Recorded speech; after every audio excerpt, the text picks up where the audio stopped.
Voice नहीं आ रही क्यों? वॉइस आनी चाहिए ना। वॉइस क्लियर है ना? एक बार देख लो आप लोग जरा। कुछ लोग बोल रहे वॉइस नहीं आ रही। क्लियर है भाई, क्लियर है वॉइस। आप एक बार चेक कर लो नेटवर्क ऊपर। ओके ओके, बढ़िया है, बढ़िया वॉइस।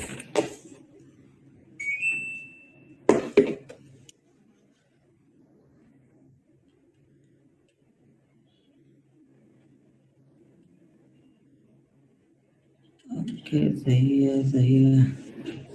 कभी बीकानेर नहीं, क्या लिखे हैं, बाड़मेर राजस्थान और सब जरूर आएंगे सर। राजस्थान कभी कभी दिल घूमने का किया तो जरूर आएंगे।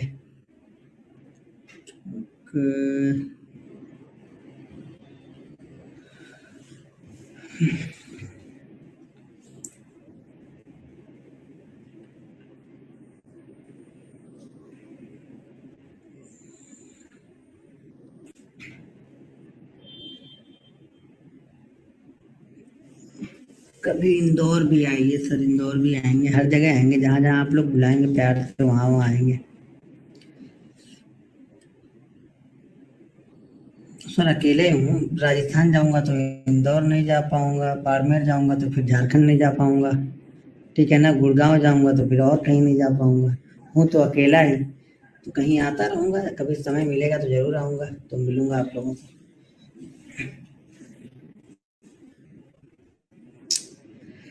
ओके। ताजमहल, सर ताजमहल अभी तक तो नहीं देखा है, देखेंगे कभी। लातूर सर, चलिए ठीक है, सब जगह आ जाएंगे, जहाँ आप लोग बुलाएंगे सब जगह आ जाएंगे। ओके ठीक है। अभी हो गए 570, नहीं 556 हो गए अभी लोग। गोंडा आई है, ओके। गोंडा में आके क्या करेंगे सर? सर आपका डेली रूटीन एक बार बताओ सर, डेली रूटीन क्या बताऊँ? सुबह मस्त, रात में मस्त सोता हूँ, सुबह मस्त उठता हूँ, दिन भर ट्रेडिंग करता हूँ, बस यही रूटीन है। और क्या रूटीन बताऊँ उसमें? बाकी रूटीन तो आप लोग भी वही करते होगे ना। मेरा कोई अलग से स्पेशल रूटीन तो नहीं बनेगा। ओके। जिंदगी में एक दर्शन करने हैं आपको। सब मेरे दर्शन क्या करें, सामने तो दिख रहा हूँ। और दर्शन कर, भगवान के दर्शन करो, दर्शन करना है तो ये अपने अपने परिश्रम का दर्शन करो, मेहनत करो आप अपने लिए। अमरावती आएंगे सर, अमरावती की उधर कहाँ जाए सब, अमरावती अकोला कहाँ बुला रहे हो? अमरावती अकोला नागपुर।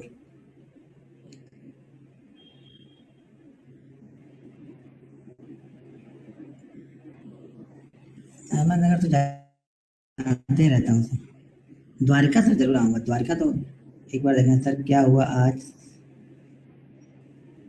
आज सेट लग रहा है? नहीं नहीं सर जी, मैं सेट नहीं रहता हूँ, मैं मूड में ही रहता हूँ हर समय। अभी थोड़ा सा मूड बनेगा, थोड़ी बोलते बोलते मूड बनेगा ना। पुणे सर, पुणे क्या, पुणे अहमदनगर तो रोज ही जाते रहता हूँ। सूरत सर, अब सब लोग बुलाने मतलब वो जो काम है वो करने के लिए आओ, सब लोग बुला लो अपने अपने घर पे, सब लोग वहीं पे आके बैठे हैं, फिर एक एक दिन सबके घर पे निकालते हैं। सॉरी कल के लिए सर, वो तो कल निकल गया सर, उसका सॉरी बोल के क्या फायदा, वो तो चला गया, कल तो निकल चुका है ना। जो समय गया वो चला गया, अब वो समय दोबारा तो आएगा नहीं।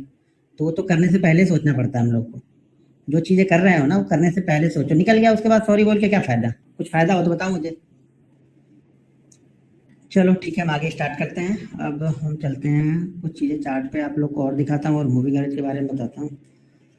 ठीक है, कि मूवी गैरेज मैं किस तरह से, देखो मैं जो चीजें वो यूज करता हूँ, किस तरह से यूज करता हूँ, मैं वो बता रहा हूँ। ये चीजें बाकी लोग किस तरह से क्या करते हैं, कौन क्या करता है कौन नहीं करता है, मैं किस तरह से यूज करता हूँ किस चीजों को, मैं वो यहाँ पे बताने वाला हूँ आप लोग को। ठीक है। तो ये मत समझना कि भाई अगला तो ऐसे करता है आप ऐसा क्यों करते हो, वो अगले का कंडीशन है, अगले ने अब उस कंडीशन पे फॉलो किया है, मैं इस कंडीशन पे फॉलो कर रहा हूँ। ठीक है, मूविंग एवरेज देखो हम डेली चार्ट पे यहाँ पे देखने जा रहे हैं। अब हम देखिए डेली चार्ट पे देख रहे हैं। जैसे मैं बार बार आप लोगों से बोलता हूँ, अगर आपका डेली चार्ट पे आपको देखना नहीं आता है तो इंट्राडे चार्ट आप कितना भी अच्छा इंट्राडे का चार्ट ढूंढ लोगे, आपके पैसे नहीं बनेंगे। डेली में वो स्टॉक्स कहीं ना कहीं जाना चाहिए, डेली में वो स्टॉक्स अप ट्रेंड में हो, डाउन ट्रेंड में हो, तभी पैसे आपके बनेंगे इंट्राडे में। अगर वो स्टॉक डेली में ही कुछ नहीं कर रहा है तो आप उसको इंट्राडे में कैसे सेलेक्ट कर सकते हो? मान लो डेली में, अब जैसे चलो अभी जैसे, अच्छा स्क्रीन तो शेयर नहीं किया ना अभी, चलो अभी मैं स्क्रीन शेयर करता हूँ।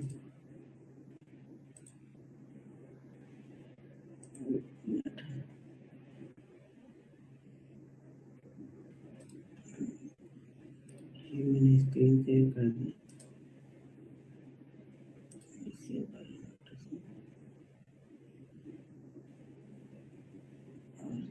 चैट मैंने यहाँ खोल लिया। हाँ,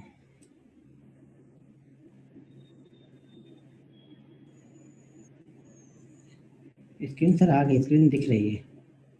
मेरे ख्याल से सभी लोग को दिख रही होगी स्क्रीन अब स्क्रीन में प्रॉब्लम नहीं है। ठीक है, स्क्रीन दिख रही सभी लोग को, अब क्लियर है ना?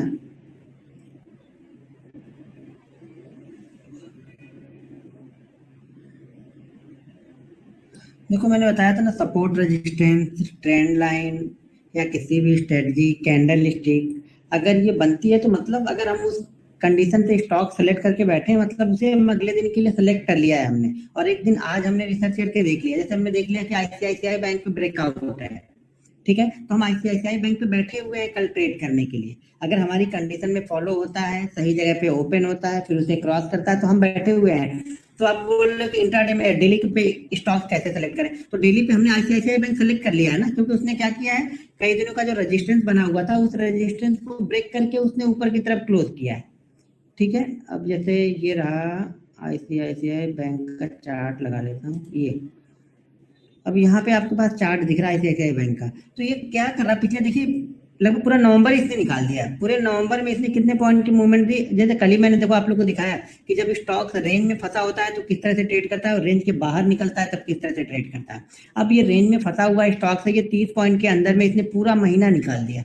ठीक है, अब जैसे ये निकला है, अगर कल कल के सेशन में हमें ये नहीं देखना कहाँ जाएगा, हम इंट्राडे ट्रेडर हैं, तो हमें मंडे के सेशन में क्या देखना है कि ये अपने आज के हाई के ऊपर ट्रेड करे, जो भी इसका हाई लगा हुआ है इस हाई के ऊपर ट्रेड करें, और हाई के ऊपर ट्रेड करने के बाद हमारी एंट्री होगी। अब इंपॉर्टेंट यहाँ पे क्या हो जाता है, जब हम इस तरह से 4-5 स्टॉक सेलेक्ट करते हैं ना, तब जाके हमें कहीं 2 स्टॉक्स में ट्रेड मिलते हैं। होता क्या है, अगर ये गैप अप ओपन हो गया, अभी देखो इसके ओपन ओपन होने की 2 कंडीशन 3 कंडीशन यहाँ पे बन सकती है ओपन होने की। या तो ये कल गैप अप ओपन हो जाएगा, कल का मतलब जब भी मार्केट खुलेगा तब की बात कर रहे हैं, ठीक है। तो यहाँ पे क्या है, कल ये गैप अप ओपन हो सकता है। जब ये गैप अप ओपन होगा तो हमें ये देखना है कि गैप अप कितना गैप अप ओपन हो गया। अब मान लीजिए ये 504 का इसका हाई है और ये ओपन ही 515 पे हो गया, तो इसकी डेली रेंज की डेली मूवमेंट आप देख रहे हो, डेली मूवमेंट इसकी 2.5 से 3% 4% की मूवमेंट होती है। अगर स्टॉक्स 15-16 रुपए ऊपर ही ओपन हो गया, अब भले वहां से वो 30 रुपए और ऊपर जाए, फिर हमें वहां पे ज्यादा फोकस नहीं करना चाहिए। देखो पैसे इसी तरह से बनेंगे जब आप अपनी कंडीशन पे ट्रेड करोगे। अगर आप अपनी कंडीशन लगा के ट्रेड नहीं करते हो तो इसका मतलब आप कहीं भी ट्रेड करोगे, कहीं भी घुसेगे तो पैसे नहीं बनेंगे। तो यहाँ गैप अप ओपन हो गया 15 रुपए, छोड़ देंगे हम इसे। अब मान लीजिए ये गैप अप ओपन होता है, जैसे 502 की क्लोजिंग है, 505 पे 506 पे ये गैप अप ओपन होता है, और देखो जब गैप अप ओपन होगा 506 507 जाएगा, 508 जाएगा, कभी ना कभी तो वहां से एक नीचे का राउंड बनाएगा ना, वहां नीचे तो आएगा। ऐसा तो नहीं कि धनाधन धनाधन चलते हुए चला जाएगा, धनाधन चलते हुए चला गया 15-16 तो छोड़ दो। नहीं तो अगर हमारे ओपनिंग जहाँ पे हमारी क्लोजिंग है उसके 1% के आसपास में कहीं जाता है, वापस नीचे आता है, थोड़ा नीचे आने के बाद फिर जब उस हाई को क्रॉस करेगा तब लेंगे। या फिर मैंने आप लोग को एक पैटर्न और बताया कि जैसे कि ऊपर जाके फिर यहाँ पे आके ऐसा राउंडिंग बना ले, जो कल मैंने बताया था ऐसा राउंड बना ले, तब भी आप उसको देख सकते हो उस कंडीशन में। तो इन सब चीजों को फॉलो करना है। ये गैप अप ओपन हो गया तो अगर सही जगह पे ओपन हुआ, कल 500 के नीचे ही ओपन हो गया, तब तो बहुत अच्छी बात है। जैसे ही 504 को क्रॉस करेगा वैसे हम एंट्री ले लेंगे इससे। ठीक है, दोनों ही कंडीशन में हमारे पास यहाँ पे ट्रेड बन सकते हैं। गैप अप में भी गैप डाउन में, ज्यादा गैप अप हो गया छोड़ दो। इसलिए बोलता हूँ 3-4 स्टॉक्स आपकी लिस्ट में होने चाहिए। अगर आपने सपोर्ट पे सेलेक्ट किया है तो 4-5 स्टॉक सेलेक्ट कर लो, ऐसे मिलते हैं। ट्रेंड लाइन पे सेलेक्ट किया है वो स्टॉक ले लो, कैंडल स्टिक कुछ अच्छी बनी है वो यहाँ पे ले लो। तो उसमें तो क्या होगा, आपको फिर उसमें से आपको 2-3 ट्रेड आपको ट्रेड करने के लिए मिलेंगे। 9:15 पे फर्स्ट मिनट में स्टॉक 1% ऊपर चला, कोई बात नहीं सर, 1% की मूवमेंट से नहीं कुछ होगा, क्योंकि ऑलरेडी 3 से 4% की मूवमेंट होती है और ब्रेकआउट के बाद मूवमेंट कुछ ज्यादा ही होती है, तो 1% पे कुछ ज्यादा फर्क नहीं पड़ेगा। बशर्ते 1% में उसी वे में आप नहीं खरीदोगे जब तक वो नीचे करेक्ट होके नहीं आएगा। करेक्ट होके आएगा तब हमारे लिए ट्रेड बनेगा, नहीं आएगा तो छोड़ देंगे, तब हमें ज्यादा दिमाग नहीं लगाना है। ज्यादा दिमाग लगाने से ट्रेड खराब हो जाता है, तो ट्रेड में ज्यादा दिमाग नहीं इस्तेमाल करना है, थोड़ा दिमाग लगाना है बस। हमारी कंडीशन है, हमने कंडीशन उसको बता दी, भाई इस कंडीशन में बनेगा तो मैं ट्रेड करूंगा, बस इतना ही देखना, ज्यादा कुछ मत देखना। ठीक है, अभी देखो मैंने यहाँ पे, अभी ये स्टॉक देख लो, आईसीआईसीआई प्रू। आईसीआईसीआई प्रू क्या हो गया यहाँ पे, गैप अप ओपन हो गया 5-6 दिन। देखो मैंने इसका चार्ट भेजा था उस दिन, जिस दिन ये ब्रेकआउट होने वाला था, मैंने सपोर्ट ग्रुप में चार्ट भेजा था और एनालिसिस ग्रुप में भी भेजा था। क्यों, अब इसको मैंने क्यों उस दिन भेजा था, इसलिए भेजा था क्योंकि क्या हो रहा, हर दिन यहीं पे टच कर रहा था और यहाँ पे ग्रीन कैंडल बन के और अपने रेजिस्टेंस के पास, जो कि हमारा इसका रेजिस्टेंस था, 61 का शायद रेजिस्टेंस था, 460 की क्लोजिंग ये है, 460 रुपए, नहीं 459 की क्लोजिंग ये है। तो ये क्लोजिंग यहाँ पे बन गई थी, इसकी हाई लगाया था इसने 459 का और क्लोजिंग इसने दे दी थी जाके 457 पे, और इसका रजिस्टेंस कितना, 61 का रजिस्टेंस था। तो देखो नीचे ओपन हुआ है, हमारे रजिस्टेंस कहाँ पे ओपन हुआ, नीचे ओपन हुआ, और नीचे ओपन होके ऊपर की तरफ क्रॉस किया है, तो हमें ये इंट्राडे में एक ट्रेड मिल गया होता। अब अगले दिन हमें ये ट्रेड नहीं मिलेगा, क्यों नहीं मिलेगा, क्योंकि इसने अपने हाई के पास क्लोज नहीं किया है, दिख रहा है यहाँ पे, ये अपने हाई के पास क्लोज नहीं किया, तो हमारे लिए ये ट्रेड नहीं मिला यहाँ पे। एक दिन ट्रेड छूट गया तो फिर वेट करो, अब जैसे रेड कैंडल यहाँ पे बन गई है, अब वापस अगर इसकी हाई को क्रॉस करेगा तो फिर आपको एक मूवमेंट मिल जाएगी यहाँ पे।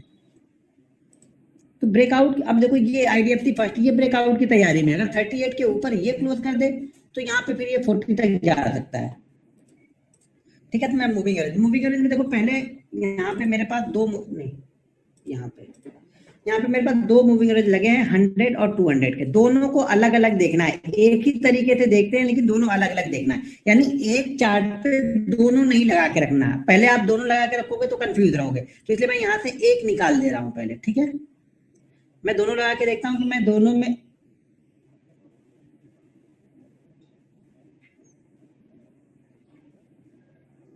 हाँ मैं दोनों इसलिए लगा के रखा हूँ, तो मैं फॉलो किसी एक को ही करूंगा जो अच्छे तरह से फॉलो कर रहा है। आप दोनों लगा के रखोगे तो दोनों को एक साथ देखना स्टार्ट करोगे, पहले अलग अलग देखना स्टार्ट करो, बाद में फिर एक साथ लगा लेना, कोई दिक्कत नहीं।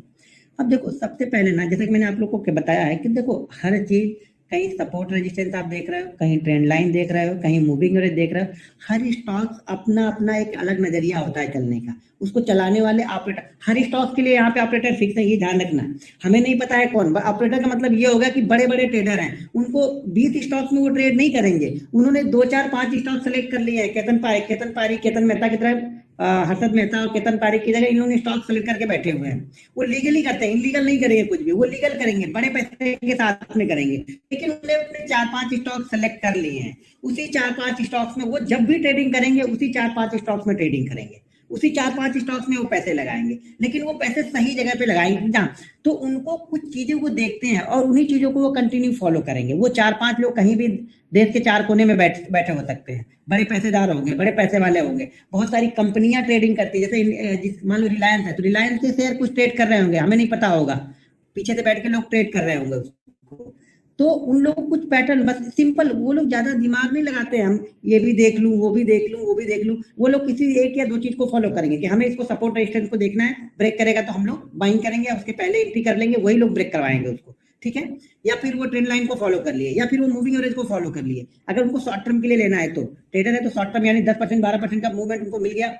आप लोग यहाँ पे पैसे रोज डबल करने के लिए आते हो, आप लोग को 20% या 25% की मूवमेंट चाहिए यहाँ पे हर दिन के लिए, उनके लिए ना बड़ा पैसा लगाते हैं ना, अगर साल का उनको 40% पे मिल गया वो लोग खुश हैं, तो साल में अगर उस पर 4 ट्रेड उनके लिए मिल गया ना तो वो लोग खुश हैं, आप नहीं खुश होगे। आपको अगर 1 लाख का 10 लाख भी बन जाएगा ना 6 महीने के अंदर में, तो आप वो 10 लाख को वापस 1 लाख लाने के चक्कर में पड़ जाओगे, तो आप उस पैसे को हजम नहीं कर पाओगे, तो वो एक ही पैटर्न को फॉलो करते हैं। तो अब यहाँ पे मूविंग एवरेज देखो हमें किस तरह से फॉलो करना है, पहले यहाँ पे देखते हैं मूविंग एवरेज हमें फॉलो किस तरह से करना है। देखिए मूविंग एवरेज फॉलो करने की दो कंडीशन मैं लगा के रखता हूँ, दो कंडीशन में जब मेरा मूविंग एवरेज आता है तभी मैं उसको फॉलो करता हूँ। ठीक है, अब चलते हैं पहले कुछ अच्छे सबसे पहली बात तो जो भी मूविंग एवरेज फॉलो करना है वो पीछे के 2-3 जरूर आप देख लेना कि 2-3 बार उस जगह से सपोर्ट या रेजिस्टेंस उसने लिया है या नहीं लिया है। इसने क्या क्या कट हो रहा है, यहाँ पे ऊपर नीचे कट हो रहा है, तो हम इसको नहीं देख रहे हैं। आप लोग सारे स्टॉक्स को देखते हो ना, मैं सारे स्टॉक्स को नहीं देखता हूँ। अभी देखो चलो बताता, ये स्टॉक्स को देखो आप,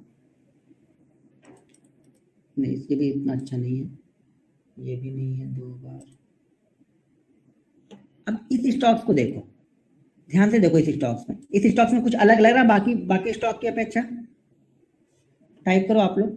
अभी जैसे मैं बाकी अपने देखे इतने सारे चार्ट, इस चार्ट को देखो, इस चार्ट को देखो, इस चार्ट को देखो, इस चार्ट को देखो, और उसके देखने के बाद में आप इस चार्ट को देखो।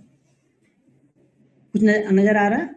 ये 100 नहीं है, ये 200 है सर, 200 का लगा हुआ है यहाँ पे। मैंने बताया पहले हम 200 को देख रहे हैं, बाद में 100 को भी इसी तरीके से देखेंगे, और दोनों को अलग अलग लगा के देखना, एक साथ मत लगाना। कम से कम 9 महीने तक आपको एक साथ नहीं लगाना, बाद में आप फिर एक साथ लगा लेना। देखो ये क्या कर रहा है ना, ये बहुत अच्छी तरह से फॉलो कर रहा है अपने सपोर्ट को, ये यहाँ पे ये रेजिस्टेंस को बहुत अच्छी तरह से फॉलो कर रहा है, ये दिख रहा है। हर बार जब ऐसे 2-3 बार बनते हैं ना, तो हमें कॉन्फिडेंस आता है किसी स्टॉक में कि ये ब्रेक करेगा तो ये पक्का ऊपर की तरफ निकलेगा। इसका ऑपरेटर जो भी है वो इसको बहुत अच्छी तरह से फॉलो कर रहा है, या बहुत अच्छी तरह से हमसे ही फॉलो करवा रहा है ये, लेकिन ये बहुत अच्छी तरह से इस स्टॉक्स को फॉलो करवा रहा है यहाँ पे, ये सपोर्ट रेजिस्टेंस को। तो यहाँ पे हमें ये समझना है कि जो देखो यहाँ पे हमें कुछ भी नहीं करना, सिर्फ हमें चार्ट घूम के देखना है, ऐसे चार्ट देखने हैं कि कौन से चार्ट पे सपोर्ट, मूविंग एवरेज का सपोर्ट अच्छा ले रहा है या रेजिस्टेंस अच्छा ले रहा है। अब इसने रेजिस्टेंस यहाँ पे अच्छा लिया है ना, जब ये नीचे की तरफ आएगा तो ये सपोर्ट भी यहाँ पे बहुत अच्छा लेगा, ठीक है। तो यहाँ पे क्या कर रहा है, ये 3 बार मूविंग एवरेज बन गया। अब यहाँ पे ध्यान हमें क्या रखना है, ये मूविंग एवरेज में हमें तुरंत बाइंग नहीं करना है, और यहाँ पे मैं इंट्राडे की बात नहीं कर रहा हूँ, ये हम कुछ दिन, 1 दिन 2 दिन 4 दिन 5 दिन का व्यू यहाँ पे लेके चल रहा है इस स्टॉक में, ठीक है ना। जो भी हम मूविंग एवरेज को देख रहे हैं इसमें 3-4-5 दिन का व्यू लेके हम चल रहे हैं स्टॉक में। तो यहाँ पे एक दिन में ही मत व्यू निकाल लेना है, क्योंकि हम डेली चार्ट पे देख रहे हैं। बहुत लोग ऐसे भी होंगे जिनको स्टॉक स्विंग ट्रेडिंग के लिए लेके जाना होगा, तो सबसे बेस्ट आइडिया मेरे लिए ये लगता है कि मैं इसको लेके जाता हूँ। तो यहाँ पे क्या हो रहा है, ये मूविंग एवरेज को क्रॉस कर रहा है, ठीक है। जैसे इसको क्रॉस करके एक दिन क्लोज कर देगा, देखो आज क्रॉस कर रहा है तो मैं आज इसको कुछ नहीं करने वाला हूँ, आज मैं इसको क्लोज होने देने वाला हूँ, ठीक है। ये आराम से क्लोज हो जाएगा, तब मैं इसको वापस लेके जाऊंगा। अगले दिन जब आऊंगा, ये हमारे जो पिछले दिन का हाई है, जैसे मान लो अगर इसको मुझे लेके जाना होगा,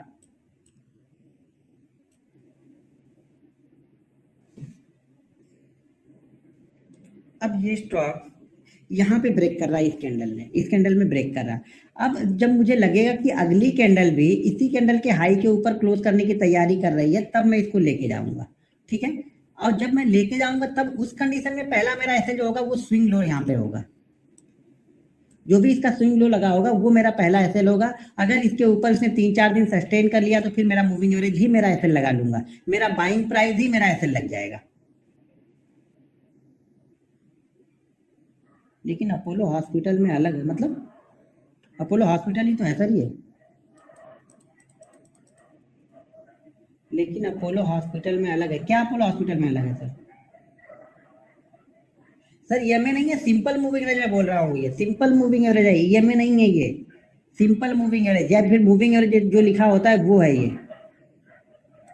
ये 200 डीएमए का डेली चार्ट पे मैंने सिंपल मूविंग एवरेज यहाँ पे लगाया हुआ है, और हम उस स्टॉक को फॉलो करते हैं जो इस कंडीशन में फॉलो कर रहा है अच्छी तरीके से, जो यहाँ पे सपोर्ट ले रहा है या जो यहाँ पे रेजिस्टेंस ले रहा है, उस स्टॉक्स को हम देख रहे हैं यहाँ पे।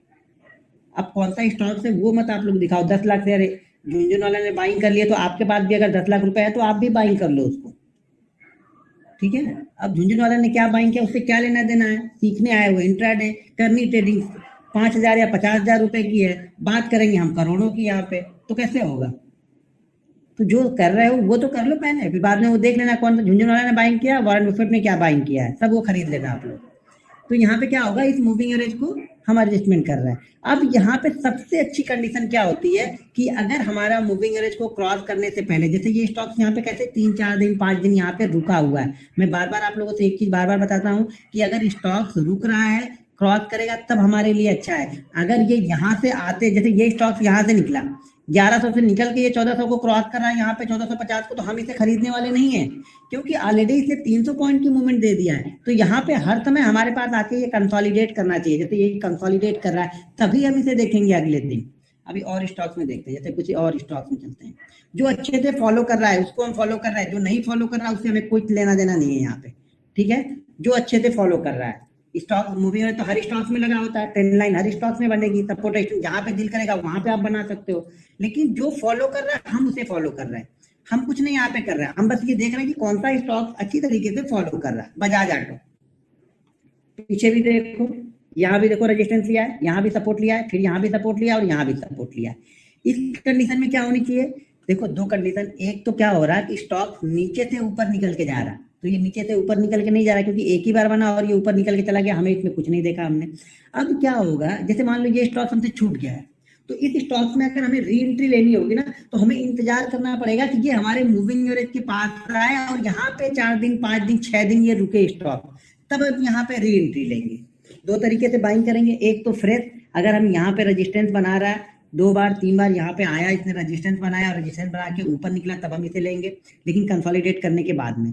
अब अगर ये ऊपर निकल चुका है, हमें नहीं पकड़ में आया, तो वापस जब नीचे की तरफ आएगा और हमारे मूविंग एवरेज के पास में यहाँ पे 4 दिन 5 दिन कंसोलिडेट करेगा, तब हमारी एक नई एंट्री फिर से यहाँ पे बनेगी। और उस कंडीशन में एसएल फिर से आपको क्या लगा के रखना पड़ेगा, अपने मूविंग एवरेज के नीचे की क्लोजिंग। देखिए अगर मूविंग एवरेज के ऊपर ही ये कंसोलिडेट कर रहा है, थोड़ा बहुत नीचे भी आ जाएगा, एक आध कैंडल नीचे हो जाएगी, कोई दिक्कत नहीं है, लेकिन ज्यादातर कैंडल क्या होनी चाहिए, मूविंग एवरेज के ऊपर ही कंसोलिडेट करनी चाहिए, और उसके ऊपर निकलेगा तो हम यहाँ पे बाइंग करेंगे, मूविंग एवरेज के नीचे का क्लोजिंग बेसिस पे स्टॉप लॉस लगा लेंगे। छोटा सा स्टॉप लॉस बनता है कभी भी, देखो छोटा स्टॉप लॉस लेके चलोगे ना, तो आपके 4 स्टॉप लॉस होंगे, 2 टारगेट होगा, आप प्रॉफिट में रहोगे। लेकिन ये अंदर आपके अंदर ये कला होनी चाहिए, भाई स्टॉप लॉस मांग रहा है, स्टॉक्स मांग रहा है, बोला मैं स्टॉप लॉस ही करूंगा आपका, तो उसको दे दो। वो आपसे मांग रहा है कि नहीं यहाँ से तुमको पैसा लेके जाऊंगा, मैं 1000 लेके जाऊँ 2000 लेके जाऊंगा, मुझे आपको देना है, आराम से दे दो। नहीं दोगे तो अच्छे अच्छे ट्रेड आपके छूट जाएंगे, आपका पैसा यहाँ पे ब्लॉक हो जाएगा। अब अगर यहाँ से अगर आप 1% 2% लॉस पे नहीं निकल पाते, तो जाहिर सी बात है 5% लॉस में तो आप निकलोगे नहीं, फिर आप निकलोगे कम से कम 20% लॉस में। पहली बात तो हमने कैपिटल ब्लॉक कर दी, दूसरी बात हम निकल रहे, हमने टाइम यहाँ पे वेस्ट कर दिया अपना, उस ट्रेड में शायद बहुत सारे अच्छे ट्रेड हमसे छूट गए होंगे, क्योंकि जब एक लॉस की पोजीशन खड़ी हो जाती है ना बड़ी, तो फिर हिम्मत नहीं करती है बाइंग की पोजीशन लेने में यहाँ पे। तो इस कंडीशन में हम यहाँ पे बाइंग करेंगे। तो और कोई स्टॉक देखते हैं, देखो जो अच्छे से फॉलो करे, मैं बार बार बोल रहा हूँ कि जो अच्छे से फॉलो कर रहा है उसे हम फॉलो कर रहे हैं, जो नहीं फॉलो कर रहा है उससे हमें कुछ लेना देना उस स्टॉक से नहीं है। यहाँ पे देखो ये रेजिस्टेंस को अच्छी तरह से फॉलो कर रहा है, support support support support support support, एक दो दिन नीचे जाएगा कोई दिक्कत नहीं, लेकिन ज्यादातर टाइम क्या कर रहा है, ये फॉलो कर रहा है इसको, तो हम इसको फॉलो कर सकते हैं। ये भी देखो ज्यादातर टाइम फॉलो ही करता है पीछे। बंधन बैंक, यहाँ पे देखो, यहाँ रजिस्टर, ये सपोर्ट, पिछले 3-4 बार आप देखेंगे, पीछे के 3-4 पूरी हिस्ट्री नहीं देख रहे हैं हम, अब वो नए क्या कर रहा है, नए 3-4 बार क्या कर रहा है वो देख रहे हैं। अगर इसका पूरा खोल के देखोगे तो नहीं समझ में आएगा, पिछले 3-4 बार इसने क्या किया इस मूविंग एवरेज के पास में, ज्यादा ऊपर नीचे कट किया, छोड़ दो इसको, कुछ नहीं देखना है। यहाँ पे देखो सपोर्ट,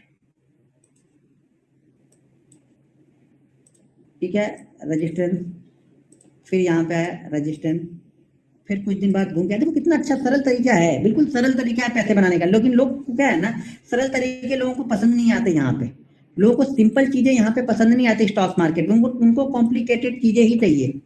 जब तक वो कॉम्प्लिकेटेड नहीं करेंगे ना, तब तक उनको लगेगा ही नहीं कि वो मेहनत कर रहे हैं। इंडेक्स में भी कर सकते हैं, अगर इंडेक्स फॉलो कर रहा है इंडेक्स को भी आप कर सकते हैं, Nifty, bank Nifty, commodity, gold, silver, सबको आप कर सकते हैं, बस वो फॉलो करते रहना चाहिए। पिछले 3 बार 4 बार उसने क्या किया उस पर ध्यान रखो, पिछले 10 बार की बात नहीं करना, पिछले 3-4 बार उस मूविंग एवरेज के पास वो क्या कर रहा है वो आपको फोकस करना है। अगर वो फॉलो कर रहा है मतलब ये कुछ काम करेगा यहाँ पे। फिर ये अब यहाँ पे ज्यादा बड़ी मूवमेंट नहीं है, देखो यहाँ पे कंसोलिडेट किया, नीचे गया, तो ये ज्यादा डाउनफॉल नहीं है, तो यहाँ पे आप तुरंत भी ले सकते हो, क्योंकि आपका एसएल कितने का बनेगा, 80 का बनेगा। ट्रेड कहाँ पे बन रहा है, यहाँ पे आपका 300 पे बन रहा है, तो इसको हम ले सकते हैं। लेकिन अगर यही 240 से आके इसको डायरेक्ट क्रॉस करता तब हम नहीं लेते, तब हम वेट करते, या तो ऊपर जाके कंसोलिडेट करता या फिर ये नीचे इसी लेवल के नीचे कंसोलिडेट करता, दोनों जगह कंसोलिडेशन चल जाएगा हमारा। इंडेक्स में भी देख सकते हैं सर, कंसोलिडेशन में एंट्री जब हाई रेंज को क्रॉस करेगा तब, जैसे मान लीजिए कंसोलिडेशन कर रहा है, अगर इसके नीचे कंसोलिडेशन कर रहा है तो जो भी एक वीक जो भी कुछ होगा उसका एक हाई होगा ना, 4-5-10 दिन के जो कंसोलिडेशन का लेवल होगा उसका एक हाई होगा, और मूविंग एवरेज के ऊपर निकला होगा तो उस हाई के ऊपर हम एंट्री ले लेंगे यहाँ पे, और उसी जो कंसोलिडेट का जो एक रेंज बनाएगा उसी रेंज का लोअर एंड हमारा एसएल हो जाएगा यहाँ पे। हाँ, इसको स्विंग ट्रेडिंग के लिए यूज करेंगे, ज्यादातर इसको स्विंग ट्रेडिंग के लिए ही यूज करेंगे हम, या फिर अगर आपको बीटीएसटी लेना है तो भी आप लेके जा सकते हो।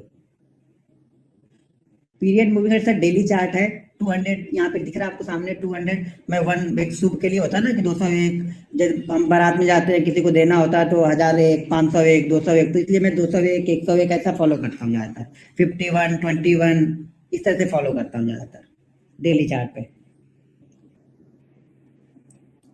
ठीक है, बैंक निफ्टी अगर फॉलो कर रहा है तो उसको भी फॉलो कर सकते हैं। यहाँ तो मूवमेंट हमारी इतनी बड़ी हुई थी, यहाँ पे देखो ये फॉलो कर रहा था, यहाँ पे इसको फॉलो किया, गिरा, नीचे आया, फिर रेजिस्टेंस लिया, अब रेजिस्टेंस के बाद ये कंसोलिडेट कर रहा था यहाँ पे, उसके बाद फिर ये निकला। ये स्टॉक देखो पिछले 4 टाइम क्या किया है, तो फॉलो कर रहा है इसको, ठीक है ना।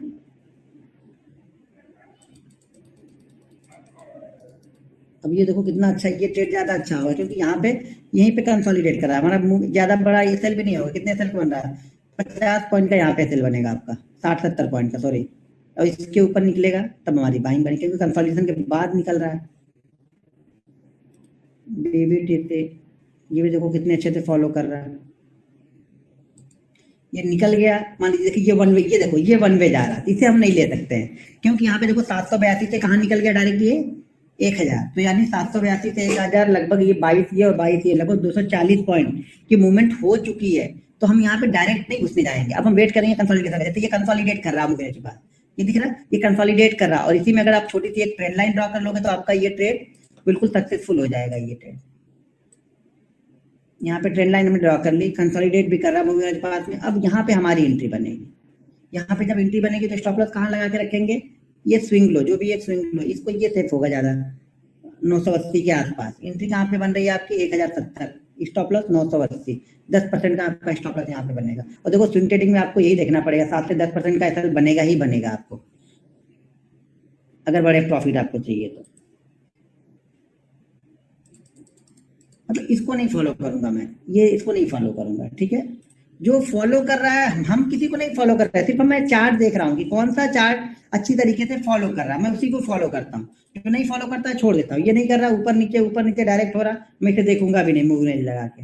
ये कंटिन्यू अच्छा कर रहा है, यहाँ पे देखो कितना अच्छा 1 2 3 4 5, फिर यहाँ पे कंसोलिडेट किया, ऊपर की तरफ निकला, फिर ब्रेक किया तो मूवमेंट जबरदस्त यहाँ पे नीचे की तरफ मिले। तो जब ऊपर की तरफ जाएगा भारतीय एयरटेल, आप देख रहे हो ना, तो ऊपर की तरफ जाएगा ना तो ये रेजिस्टेंस है इसके लिए, 508 510 का एरिया, ये रेजिस्टेंस एरिया है, ये इसके लिए रेजिस्टेंस एरिया है।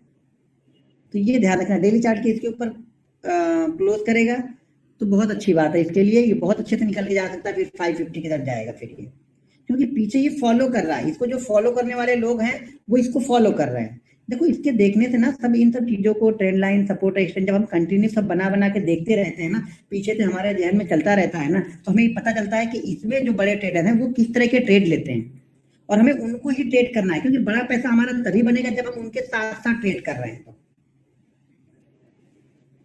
अब देखो एक सज्जन किसी को मान लिख रहा है कि बैंक निफ्टी में 1 मिनट में 200 ईएमए को फॉलो कर सकते हैं। सर आपकी मर्जी है, आप 200 ईएमए लगा लो, 400 लगा लो, 650 लगा लेना, और जरूरत पड़े तो 1000 भी लगा के देख लेना। मतलब जहां पे बता रहा हूँ वहां नहीं समझना है, जहां नहीं बता रहा हूँ वहां समझना है। आप लगा के देखो, उसको काम करता है तो करो ना, मैं कहाँ मना कर रहा हूँ सर।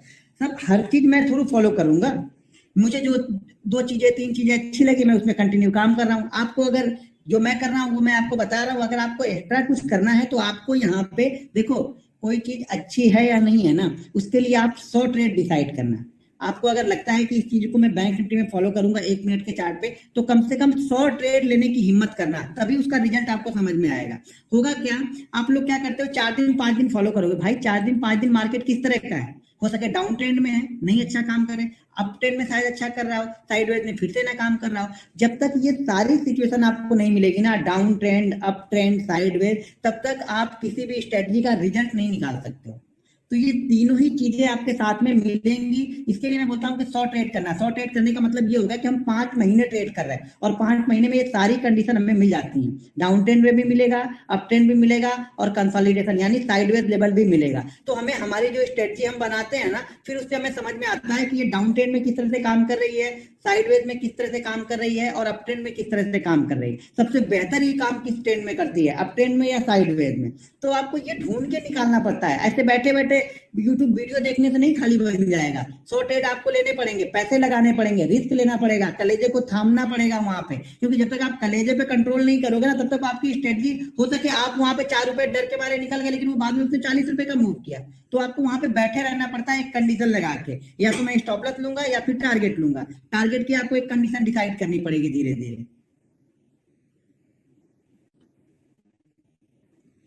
ठीक है, तो इसमें ये क्या है, जिसको ये फॉलो कर रहा, हम नहीं फॉलो कर रहे, मैं बार बार बोल रहा, हम नहीं मूविंग एवरेज कुछ लगा रहे हैं, हम सिर्फ चार्ट पे देख रहे हैं कि कौन सा स्टॉक इस चीज को बहुत अच्छी तरह से फॉलो कर रहा है। जिसको ये बहुत अच्छी तरह से फॉलो कर रहा है, मैं उसको फॉलो करूंगा, बस ये है कंडीशन हमारी। इसमें हमने कुछ वो नहीं किया है कि हमने कुछ इसमें लगाया है या हमने कुछ इसमें इन्वेस्टमेंट किया है, हमने कुछ नहीं किया है। बस मैंने सिर्फ इतना किया है कि कौन सा स्टॉक अच्छी तरह से फॉलो कर रहा है। जबकि आप क्या करते हो, हर स्टॉक्स में 200 लगा के देखोगे, हर स्टॉक्स में 100 डीएमए लगा के देखोगे। सबके लिए नहीं देखना। मैंने 20-30 वाली स्ट्रेटजी बताई, वो भी सबके लिए नहीं बताई। मैंने बताया कि जो स्टॉक ब्रेकआउट या ब्रेकडाउन कर रहे होंगे उसमें वो बेहतर काम करेगा।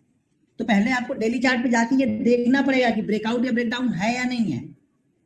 इसमें टारगेट सर चलता रहता है, इसमें टारगेट फिक्स नहीं रहेगा। हम मूविंग एवरेज पे लेट टारगेट फिक्स नहीं है, टारगेट मोमेंटम को हम ट्रेड करते हैं। कई बार आपको टारगेट 5% में मिलेंगे, कई बार ये टारगेट 20%, 25% में भी आपको निकलने ही नहीं देगा।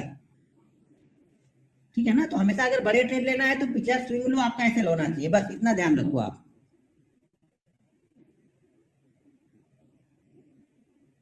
देखो 5% में भी मिल जाएंगे, 5% के एसएल भी मिलेंगे आपको, 3% के भी एसएल मिलेंगे। वो डिपेंड करता है कि किस तरह से बनना है। अब देखो इसका एसएल ऑलरेडी अगर यहाँ से निकलता है, मान लो यहाँ के 508 के आसपास जाके कंसोलिडेट करता है, उसके बाद ये 490 तक आता है, तो 90 और ये 8 यानी लगभग हमारा 20 पॉइंट यहाँ पे एसएल बनेगा, 4% का बनेगा। अब वो डिपेंड करता है कि कहाँ कैसे कंसोलिडेट कर रहा है, उसी हिसाब से हम ट्रेड लेते हैं। अगर स्टॉप लॉस मेरा ज्यादा बन रहा है, मान लो 10%, 12% का एसएल बन रहा है, मैं छोड़ दूंगा उसको। वो बुला छोड़ रहा है कि भाई हाथ पकड़ के ले थोड़ी जा रहा है, नहीं तुम्हें लेना ही लेना है। अभी तो हमारी गलती हम जबरदस्ती घुस रहे हैं वहां पे। अगर जबरदस्ती घुस रहे 20% एसएल के लिए, तो क्वांटिटी को कम करके मैं घुसूंगा वहां पे, क्योंकि मेरा रिस्क मैनेजमेंट तो फिक्स है ना कि मैं इस स्टॉक में 10,000 रुपए ही देने वाला हूँ लॉस करने के लिए। तो 10,000 में जितनी क्वांटिटी लॉस करने के लिए बनेगी उतनी मैं ले लूंगा, 20% का अगर वो कैलकुलेशन करूंगा तो। Sir swing low expand, swing low का मतलब ये है, अब देखो ये स्टॉक्स का स्विंग लो का मतलब ये है, ये यहाँ पे क्लोज है, तो इसका स्विंग लो का मतलब है ये लास्ट लो। लास्ट लो समझो, स्विंग लो छोड़ दो, लास्ट लो समझो। जो भी लास्ट लो बनेगा वो हमारा एसएल बनेगा। जैसे अगर किसी ने यहाँ पे बाइंग कर लिया, मान लो जैसे किसी ने यहाँ पे मान लो बाइंग कर लिया, वो यहाँ तक रुका हुआ है, तो अब वो क्या करे, यहाँ तक आया, अब यहाँ से जब वो ऊपर निकला तो उसका एसएल ये हो जाएगा। इसने एक फिर से लो लगाया, वापस ऊपर की तरफ निकला, तो इसका नया एसएल इसका ये हो जाएगा। इसने फिर से लगाया, ये लो लगाया, तो अब इसका एसएल यहाँ पे चल रहा है तो ये हो गया। अब ये वापस यहाँ तक गया, शायद फिर 480 आएगा, तो इसका एसएल धीरे धीरे क्या होगा, एसएल को ऊपर की तरफ लेके चलते जाएंगे। ठीक है, तो इसको देखना है आपको कौन सा स्टॉक अच्छी तरीके से फॉलो कर रहा है। ये नहीं कर रहा, ऊपर नीचे, मैं भी नहीं करूंगा इसको, मुझे पकड़ के थोड़ी करवाएगा ये कर रहा है। अभी आप लोग को ध्यान होगा, एक बार तो मैंने इसको दिया भी था 3600 पे।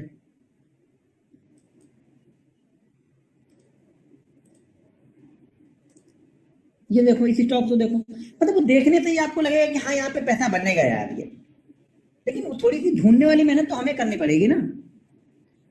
एक्सप्लेनेशन और सिंपल मूविंग का डिफरेंस क्या है, क्या आपने लिखा था,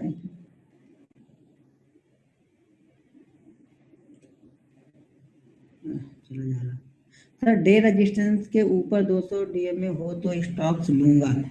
डे रेजिस्टेंस के ऊपर हो तो हाँ, उसके ऊपर चला जाना चाहिए, तब हम लेंगे।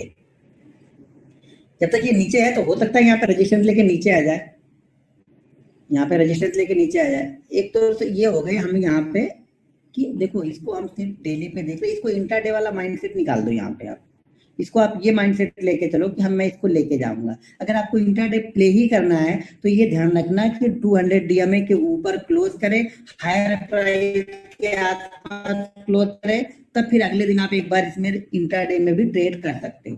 लेकिन मैं बोलूंगा हर चीज को इंट्राडे को डेली वाले को स्विंग में वो मत करो। इसको हमने सिर्फ स्विंग के लिए रखा है तो स्विंग के लिए फॉलो करो आप।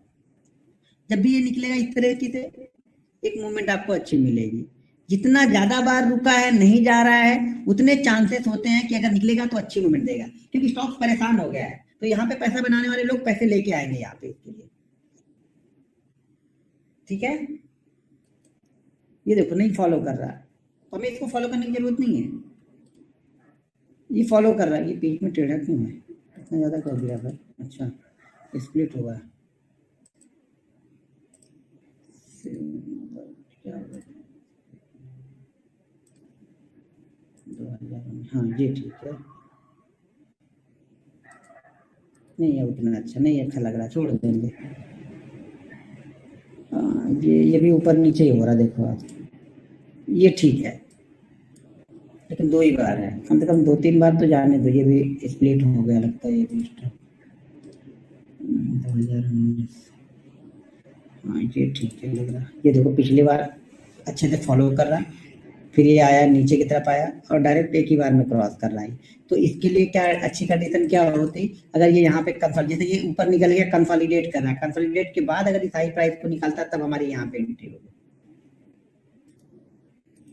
जरूरी नहीं हर स्टॉक्स में एंट्री होगी ही आपकी। अब इसको ध्यान, ये पीछे क्या कर रहा है, हाँ ये देखो प्रॉपर रेजिस्टेंस ले रहा है। अब ये फिर से इस जगह पहुंच, ये सबसे बेहतरीन स्टॉक आपको मिल गया। कौन सा, ये कोल इंडिया। अब यहाँ पे देखो इस जर्नी के बाद में जैसे ये 118 से निकला 135, 18 से 33 यहाँ पे निकल गया, मतलब मान के चलो कि 10% का मूवमेंट यहाँ पे कर चुका है। अब यहाँ पे अगर ये 1-2 दिन कंसोलिडेट करने के बाद में निकलता है तो हमारी एंट्री यहाँ पे हो सकती है कोल इंडिया में।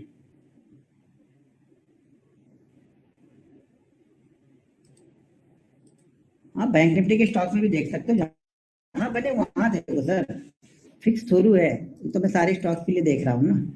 ये फॉलो कर रहा है अच्छी तरीके से, यहाँ पे देखो, यहाँ पे देखो, यहाँ देखो, यहाँ देखो, यहाँ देखो, इसको देखो।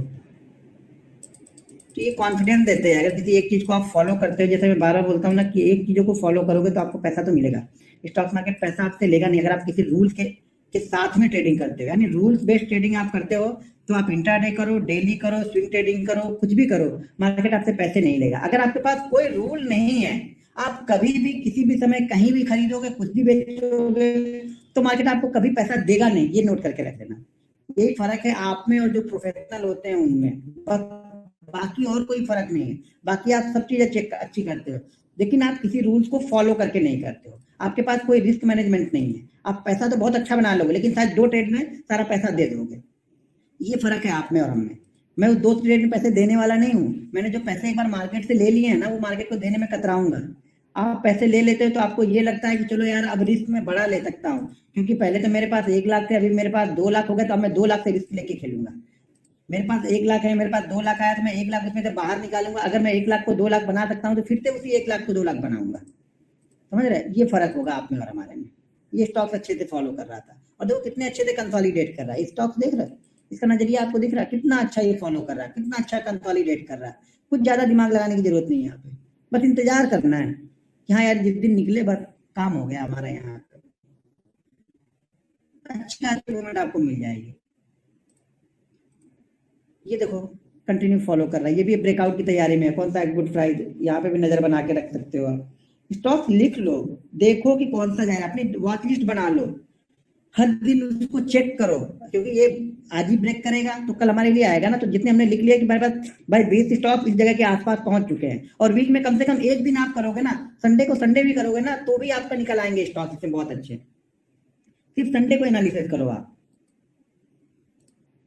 क्लियर हुआ ये, दोनों ही कंडीशन में ऊपर और नीचे। अभी देखो ऊपर वाली साइड में ये देखो गोल्ड है, गोल्ड को मारा देखो 200 के पास में, यहाँ पे कंसोलिडेट किया, यहाँ पे लिया, यहाँ पे सपोर्ट इसने लिया, यहाँ पे सपोर्ट लिया, ये देखो सपोर्ट लिया यहाँ पे, अभी ये सपोर्ट लिया, लेकिन अब ये यहाँ पे क्या कर रहा है, अब इसका देखो ये जो सपोर्ट लेने का यहाँ पे जो सपोर्ट है उसको ध्यान से देखो, ये जो सपोर्ट यहाँ पे ले रहा था, यहाँ पे क्या कर रहा है, इसी जगह के ऊपर कंसोलिडेट कर रहा है, ठीक है। यहाँ पे ये कंसोलिडेट कर रहा है, यहाँ पे क्या कर रहा है, नीचे आया, नीचे आके इसने डायरेक्ट एक दो कैंडल के ऊपर फिर से निकल गया, तो हो सके आके यहीं पे ये कंसोलिडेट करे, यहीं पे कंसोलिडेट करे फिर से आके ये गोल्ड। जब ये कंसोलिडेट कर देगा फिर आप यहाँ पे एंट्री ले सकते हो। गोल्ड में ट्रेड लेने से पहले देख लेना भाई मेरे कि क्या उसका मतलब बहुत सारी कंडीशन रहती है ना, कितने पैसे में कितना देते हैं वो लोग तो बहुत कम पैसे में शायद बहुत ज्यादा दे देते हैं। एक दो बार मैंने ट्रेड किया था गोल्ड, तो उस समय बहुत कम लेते थे वो लोग, मेरे ख्याल से 8,000 रुपए में वो 100 ग्राम दे देते थे सोना इंट्राडे के लिए। यहाँ पे देखो ये अच्छे से फॉलो कर रहा है, अब ये अच्छे से फॉलो करने के बाद बड़ी कैंडल बना दिया, छोड़ दो, क्यों इसके पीछे क्यों पड़ेंगे, जब दोबारा कभी आएगा तब देखेंगे, नहीं है तो छोड़ देंगे, दूसरा स्टॉक ढूंढ लेंगे हम। लेकिन ट्रेंड, आपको ट्रेंड समझ में आएगा, और इन्हीं स्टॉकों में से आपको इंट्राडे के लिए मिलेंगे, क्योंकि यही स्टॉक ट्रेंडिंग है, यही स्टॉक ट्रेंड में है, यही काफी कंसोलिडेट के बाद में ब्रेकआउट कर रहे हैं, तो आपको इंट्राडे मूवमेंट भी इसी में मिलेगी, इन्हीं सभी स्टॉकों में मिलेगी। तो ऊपर की तरफ जाएगा, देखो ये कुछ नहीं कर रहा, छोड़ दो। आपको देखो ध्यान देना है, बस थोड़ी थोड़ी मेहनत करनी है, इतनी मेहनत भी नहीं कर सकते तो कैसे पैसा बनाओगे। आप लोग सोचते 2 मिनट में आऊं देख लूं पैसा बना, तो नहीं होगा ना सर। ठीक है, ये समझ में आया। एक मिनट पहले मैं स्क्रीन को करके क्वेश्चन देख लेता हूँ। ये स्क्रीन बंद के चैट कर दोगे भाई, देखिए चैट विंडो, हाँ आ गई चैट, हाँ क्या लिख रहे भाई, 1 2 3 4 क्या लिखा था आपने।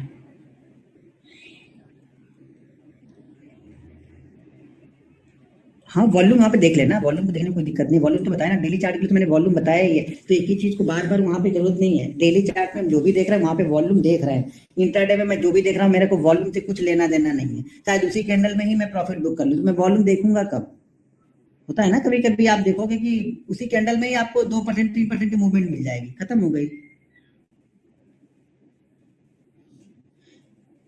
सर एंट्री मूविंग एवरेज के ऊपर क्लोज करेगा तब बनानी है, ठीक है। कंसोलिडेट कर रहा है तो कंसोलिडेट की जो रेंज बनेगी उस रेंज के ऊपर बनानी है।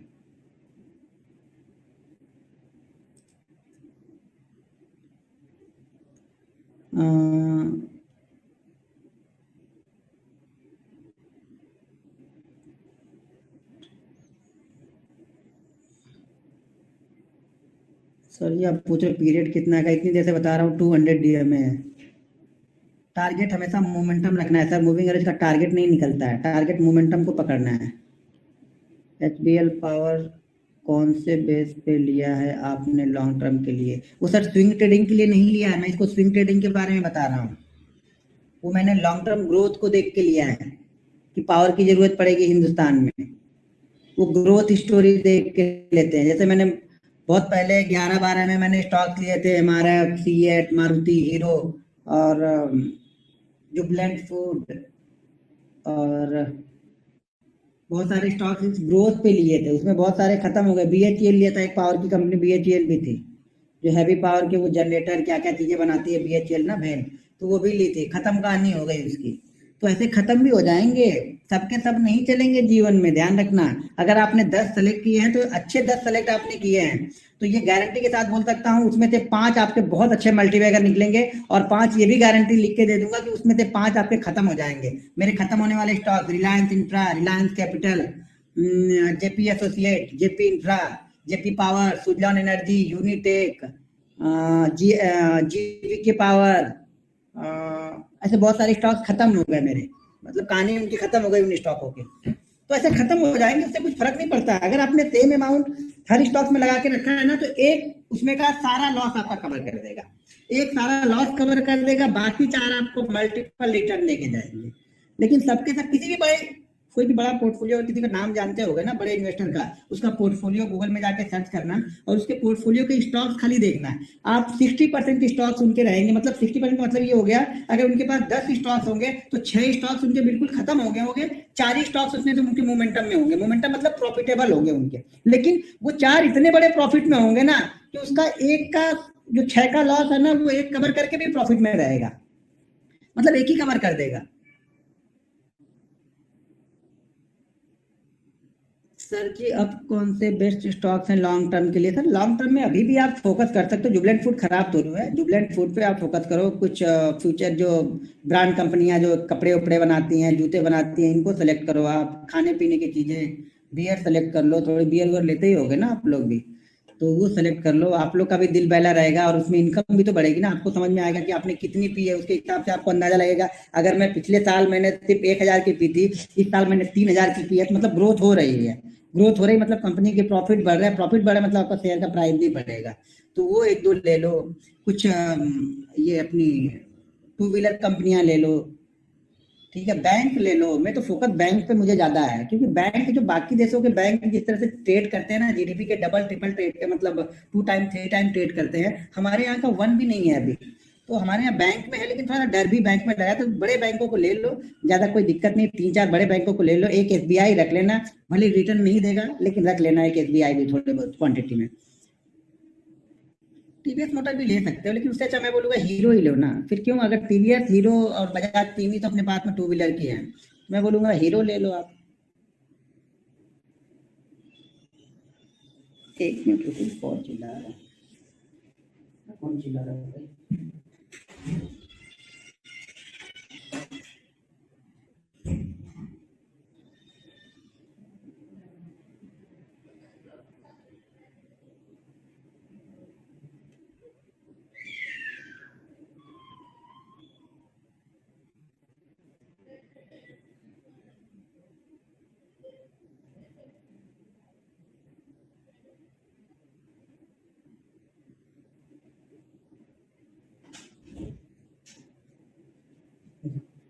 देखो ये वहां से चिल्ला रहे थे, इतनी देर से चिल्ला रहे थे, बाहर रह रहा है इधर। कौन है? बाय करो, बाय करो। इधर बाय करो, ये देखो। हाँ बाय कर रहे, तुम भी करो। बाय करो बेटा। ये देखो अपना मुन्नू इधर आओ बेटा।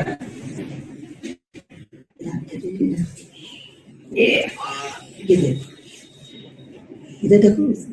तो ये मत देखो, इधर देखो। ये ऐसे कर लो, बाहर हीरो बन जा।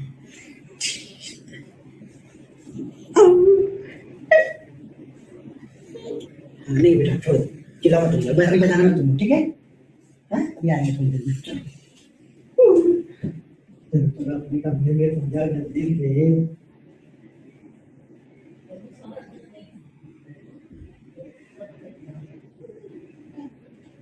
बाय।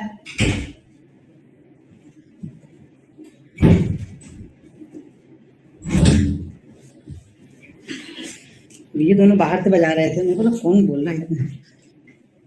हाँ। ओके, तो ये समझ में आ गया आप लोग को?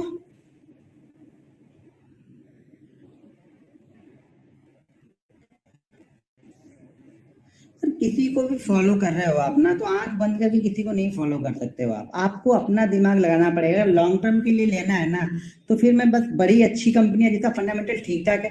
देखो हम आज को देख के ले रहे हैं, अब मैं ये भी मालूम है कि 10 अच्छी फंडामेंटल कंपनियां अगर हम पकड़ेंगे, तो उसमें से 2 3 खराब हो ही जाएंगी। सर सुजलॉन एनर्जी, आप जाके देखना 11 12 में बहुत अच्छी कंपनी हुआ करती थी, बहुत एक पोजीशन उसने किया सुजलॉन एनर्जी ने। लेकिन उसके बाद से धीरे धीरे वो कर्ज में बोझ में दबते गए। वो जेपी एसोसिएट, जीवीके, जीएमआर, इतनी सारी कंपनियां, बहुत सारे, मतलब 10 12 स्टॉक तो मेरे पास होंगे, अभी भी पड़े हैं, बेचे नहीं है, ऐसे पड़े हैं। कोई 2 में है, कोई 3 में है, कोई 4 में चलता है, कुछ नहीं। तो उस पर कुछ ऐसा नहीं है तो बस। लेकिन हाँ कुछ बहुत अच्छे रिटर्न देगा, 16 16 टाइम रिटर्न देके गए। मतलब 1 लाख के इन्वेस्टमेंट को 16 लाख बना दिया उसने। और जितनी अगर 1 1 लाख में 10 में लॉस हुआ, तो एक ने कवर कर दिया, खाली सीएट ने कवर कर दिया। सीएट को मैंने 110 में लिया हुआ था, सीएट को 1200 1300 में सीएट को मैंने बेचा। एमआरएफ को मैंने 5,000 पे लिया था, 72,000 तक एमआरएफ किया था। कुछ क्वांटिटी बेची, अभी भी क्वांटिटी पड़ी है, सीएट की पड़ी है, एमआरएफ की पड़ी है। यस बैंक जो आज खराब है, उस समय मुझे मल्टीपल रिटर्न देके गया था। 260 वाला यस बैंक को मैंने 1200 1400 1600 तक बेचा हुआ था। इंडसइंड बैंक मेरे पास अभी भी पड़ा हुआ है, कुछ क्वांटिटी मैंने सेल की है। कोटक बैंक मेरे पास है, एचडीएफसी है, एसबीआई है मेरे पास में। तो आप देखो धीरे धीरे जो पैसा, देखो मैं क्या बताऊं, आप लोग क्या करते हो ना, 4 दिन 5 दिन आप अच्छे प्रॉफिट में रहते हो, उसके बाद आप छठे दिन आप लॉस कर दोगे पूरा। तो मैं बोलता हूँ ना, अगर आप 4 दिन प्रॉफिट में हो ना, तो 4 दिन अगर प्रॉफिट वाले पैसे से भी शेयर खरीदोगे ना, तो भी कोई बात नहीं। प्रॉफिट वाले पैसे से ही शेयर खरीद लो ना, ज्यादा अकाउंट में दिखेंगे ना फिर लॉस बड़ा होगा। आप लोग सोचते हो कि बड़ा पैसा यहाँ पे 1 लाख का 2 लाख हो जाए, 2 लाख का 4 लाख, 4 लाख का 8 लाख, इस लाख पैसा नहीं बनेगा। अगर आपका 1 लाख 1,10,000 आ गया तो मनाओ कि 10% का रिटर्न है। बैंक में एफडी करोगे ना 5% देते हैं, 5% देने के बाद भी सारे टीडीएस कट करते हैं उसमें से, पता है, लंबा चौड़ा डाल दो तो टीडीएस कट करेंगे, आपको मिलेगा कुछ नहीं। अगर यहाँ पे 10% का रिटर्न आप बना ले रहे हो महीने में, अगर 10% का रिटर्न है तो बहुत बड़ा रिटर्न, लेकिन आपको लोग को संतोष नहीं होता है ना। वो संतोष कहाँ से लाओगे, वो होगा ही नहीं पैसे के मामले में, बड़ा कठिन होता है। और बहुत सारे लोग को मैंने यूट्यूब को वीडियो बनाई ना कि मैं ट्रेड नहीं करूंगा, तो बहुत सारे मुझे व्हाट्सअप आए कि नहीं तुमने ट्रेड तो किया होगा, कैसे ट्रेड करोगे, इतना अच्छा मार्केट होगा, तुमने ट्रेड लिया ही होगा। ये कोई रोक ही नहीं सकता कि ट्रेड ना ले उस समय। और खासतौर से तुम ट्रेड नहीं लोगे, इतने अच्छे प्रॉफिटेबल चीजों को देख रहे हो कि हाँ यहाँ से ये हो सकता है, तो ट्रेड क्यों नहीं लोगे। अब नहीं बता सकते ना किसी को, नहीं लोग मानेंगे, क्योंकि आदत, उनकी आदत वो हो चुकी है कि वो कंट्रोल नहीं कर पाते, उनको लगता है सब कंट्रोल नहीं कर पाते हैं। लेकिन आपको ये कंट्रोल करना पड़ेगा। आप लोग अपने आप पे कंट्रोल नहीं करोगे तो हम थोड़ा कंट्रोल करने आपके घर पे आएंगे। आपको देखना पड़ेगा, डिसाइड करना पड़ेगा।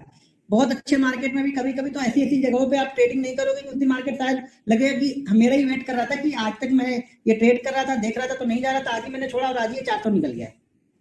आएगी वो कंडीशन, आती रहेगी। लेकिन अब अपने आप पे कंट्रोल आप कर लोगे ना कि हाँ अपने हिसाब से आप ट्रेडिंग करोगे, नहीं मन कर रहा है नहीं ट्रेडिंग करूंगा, देखूंगा लेकिन बैठ के। देखो आप ट्रेड नहीं कर रहे हो, कहीं निकल गए हो तो वो अलग सिचुएशन है। सामने बैठे हो, चार्ट देख रहे हो, टर्मिनल आपका खुला है, सब कुछ आपके पास पड़ा हुआ से बिल्कुल पता, क्लिक करना है आपको, लॉगिन करना है, भाई लॉगिन कर लो और ट्रेड ले लो। वो रोकना मुश्किल होता है, तो उसको रोकना सीखो आप लोग। आप लोग तो मोबाइल में, बस में, ट्रेन में बैठे बैठे भी ट्रेड कर लेते हो। लोकल ट्रेन में हमारे यहाँ बैठे बैठे ट्रेड कर लेते हैं, बस में बैठे बैठे ट्रेड कर लेते हैं, पीछे बाइक में बैठे बैठे ट्रेड कर लेंगे। इतनी मतलब कितना टैलेंट, कितना है टैलेंट, कूट कूट के भरा हुआ है कि हम कहीं से भी ट्रेड कर लेंगे। लेकिन वही होगा, घूम फिर के पैसा थोड़ा बनेगा उससे। भाई कहीं भी कुछ करोगे तो थोड़ा पैसा बनेगा आपका। ठीक है सर, रिलायंस में कर सकते हैं सर, रिलायंस में क्यों नहीं करेंगे, रिलायंस तो करेंगे। एक रिलायंस आपको 4 कंपनियां मिलने वाली है, अगले 4 साल या 5 साल में शायद आपको 5 कंपनियां बन के मिले रिलायंस में। रिलायंस में 5 कंपनियां आपको मिलेगी। बजाज फिनसर्व, बजाज फाइनेंस ले सकते हो। एचडीएफसी के चारों मेरे पास पड़े हुए हैं, चारों मतलब एचडीएफसी के। और एचडीएफसी का कोई 5वां आएगा वो भी लेके रख लूंगा। लाइफ इंश्योरेंस कंपनियां रख लो, अगले 10 साल के लिए फोकस करना है तो लाइफ इंश्योरेंस कंपनियां रख लो आप।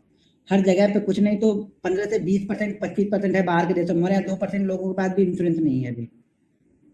तो लाइफ इंश्योरेंस ले लो, कम से कम 2 तो ले ही लेना। एक एचडीएफसी रख लेना, साथ में एसबीआई। एसबीआई थोड़ा पब्लिक सेक्टर की है तो लोगों को बिलीव थोड़ा सा ज्यादा रहता है। जैसे आप गाँव में एरिया में चले जाओगे ना तो एसबीआई के नाम पे चीजें निकल जाती हैं, और कोई प्राइवेट कंपनियां करोगे तो थोड़ा सा लोग हिचकते हैं वहां पे। एलआईसी अगर लिस्टेड हो जाए तो थोड़ा सा देख सकते, लेकिन मुझे थोड़ा एलआईसी से अच्छा ये दोनों काम कर रहे हैं।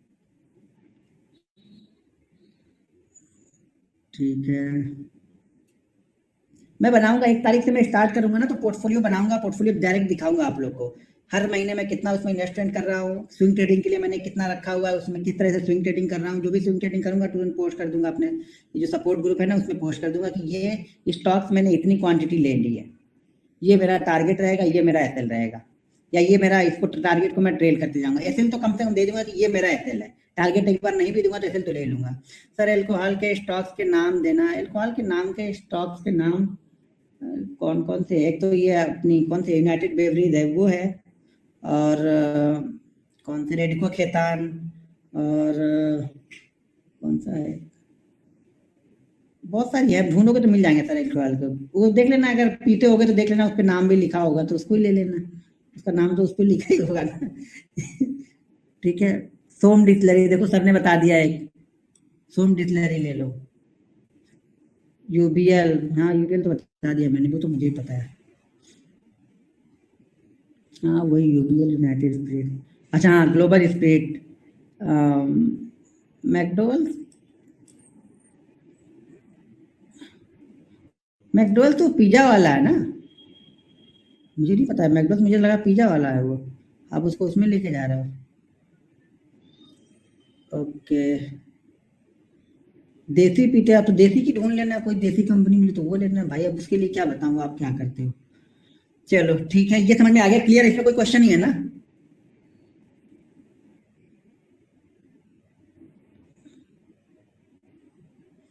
अच्छा, एक सज्जन लोकल ट्रेन चलाकर ट्रेनिंग ले रहे, सर नंबर दे दो, मैं आपको आके उधर उस दिन बैठ के आपको बता दूंगा। कहीं आना जाना होगा तो मेरा भी काम हो जाएगा, टिकट विकट लेना ना पड़े शायद, और आपके साथ बैठा भी रहूंगा और देख भी लूंगा कि कौन कौन सा बटन आप वहाँ पे क्या कर रहे हो, थोड़ा उसका भी अनुभव आ जाएगा। तिलक नगर इंडस्ट्रीज, हाँ वो भी है। उसका नाम शायद चेंज हो गया, पहले तिलक नगर था, मेरे ख्याल से नाम चेंज कर दिया उन्होंने। चलो फार्मा में देख सकते सर, तो फार्मा दवाइयाँ तो चलेंगी, डॉक्टर लाल पैथिक ले लेना, टेस्ट करने के लिए जबरदस्ती लोग जाएंगे ही जाएंगे। लेकिन बड़ी भाग चुकी है कंपनियां, तो थोड़ा सा वेट कर लो करेक्शन का, नहीं होता है तो छोड़ दो, लेकिन थोड़ा सा वेट करो, आएंगे जरूर नीचे, थोड़ा बहुत तो नीचे आनी आनी ही चाहिए, 10-12% तो घूम फिर के नीचे आएंगे ही आएंगे। मार्केट में जिस तरह से चल रहा है ना, एक बार मुझे ऐसा लगता है कि 500-600 पॉइंट का करेक्शन होना चाहिए मार्केट में।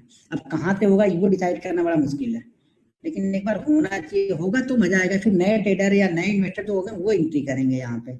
अब इसी वे में तो भाई अगर मुझे ही लगाना हो तो मैं वेट करूंगा इस वे में थोड़ा सा, या कुछ ऐसे स्टॉक ढूंढ ढूंढ के लगाऊंगा, जो इंडेक्स ट्रेडर होंगे वो तो बिल्कुल नहीं लगाएंगे। सब आप लॉन्ग टर्म इन्वेस्टमेंट जीरोधा से करते हो, जीरोधा या कोई, देखो एक सही बात बोलूं तो मेरा लॉन्ग टर्म इन्वेस्टमेंट जो है वो आईसीआईसीआई डायरेक्ट में है, ज्यादातर 90% आईसीआईसीआई डायरेक्ट में ही है मेरा।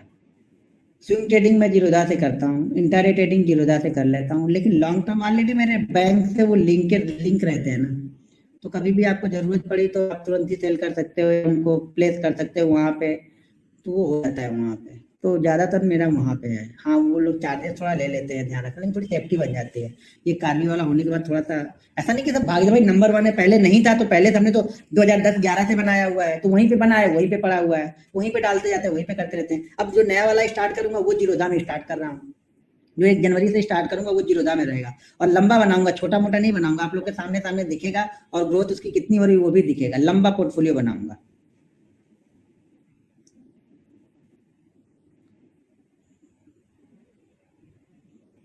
ओके, ब्रोकरेज, क्या ब्रोकरेज, सन फार्मा, ज्यादा सर मेरे पास पहले के पड़े हुए हैं, ठीक है ना, छोटे मोटे ऐड करते रहता हूँ। फिबोनाची यूज करते हैं सर, यूज करने को आप बहुत सारी चीजें, फिबोनाची में भी 5 तरह के आते हैं सब उसमें, तो कितना क्या क्या है आप यूज करोगे, सिंपल तरीका ढूंढो ना भाई मेरे, सिंपल, जो फिबोनाची यूज करेगा वो बाकी चीजें फिर यूज नहीं करेगा। आप हर चीज अपने आप में परफेक्ट है, देखो ट्रेंड लाइन अपने आप में एक परफेक्ट है, वन मैन आर्मी है ट्रेंड लाइन, सपोर्ट रेजिस्टेंस अपने आप में परफेक्ट है, मूविंग एवरेज अपने आप में परफेक्ट। अब हम क्या करते हैं, मूविंग एवरेज भी लगाया, ट्रेंड लाइन भी लगाया, सपोर्ट भी लगा दिया, ब्रोलिंजर बैंड भी लगा दिया, आरएसआई भी लगा दिया, वो भी लगा दिया, अब वो हो गई खिचड़ी, अब वो किसी काम, कोई काम का नहीं रह गया फिर। आप तो आप कोई भी चीज फॉलो करो, लेकिन कंटिन्यू फॉलो करो, मैं ज्यादा फिबोनाची यूज नहीं करता हूँ, कॉम्प्लिकेटेड चीजें क्यों लगाना है मुझे, मुझे जो आसानी से समझ में आ रहा है उसको यूज करूंगा ना मैं। सन फार्मा भी ले सकते हैं, मूवमेंट ही नहीं कर रहा, पता नहीं क्यों, सब लग रहा है सन फार्मा को छोड़ के बाकी सबने मूवमेंट कर दी। एंट्री एक बार फिर से एंट्री देखो बताया, तो अभी देखो स्क्रीन शेयर कर रहा हूँ तो आप लोग को, 1 मिनट, ये हो गया अपना,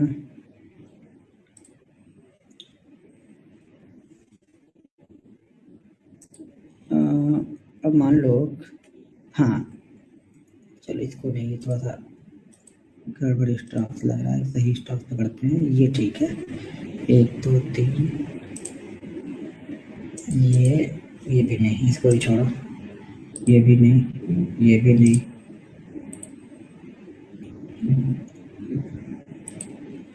परफेक्ट, आगे आगे।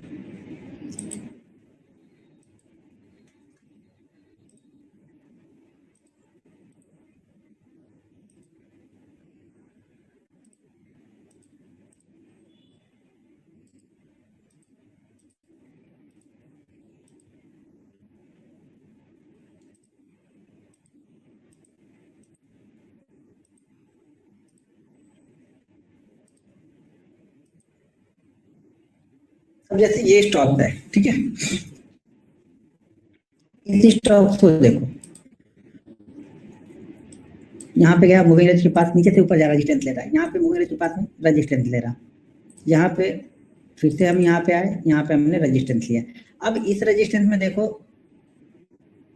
कहाँ गया सर, ये रेजिस्टेंस ले रहा, अब ये ऊपर की प्राइस की जगह पे कंसोलिडेट कर रहा है, इसलिए ठीक है, जब इस तरह की सिचुएशन बनने लगे मूविंग एवरेज के पास में, जैसे ये यहाँ पे बना रहा है, ये ब्रेकआउट करेगा तो अच्छी मूवमेंट मिलेगा, मिल गई तो यहाँ पे ब्रेकआउट किया, देखो ये कैंडल बड़ी है। अच्छा यहाँ पे आपको लगा लूँ मैं वो वॉल्यूम लगा लेता हूँ जिससे बेसिक चार्ट ये रहा वॉल्यूम विद कलर।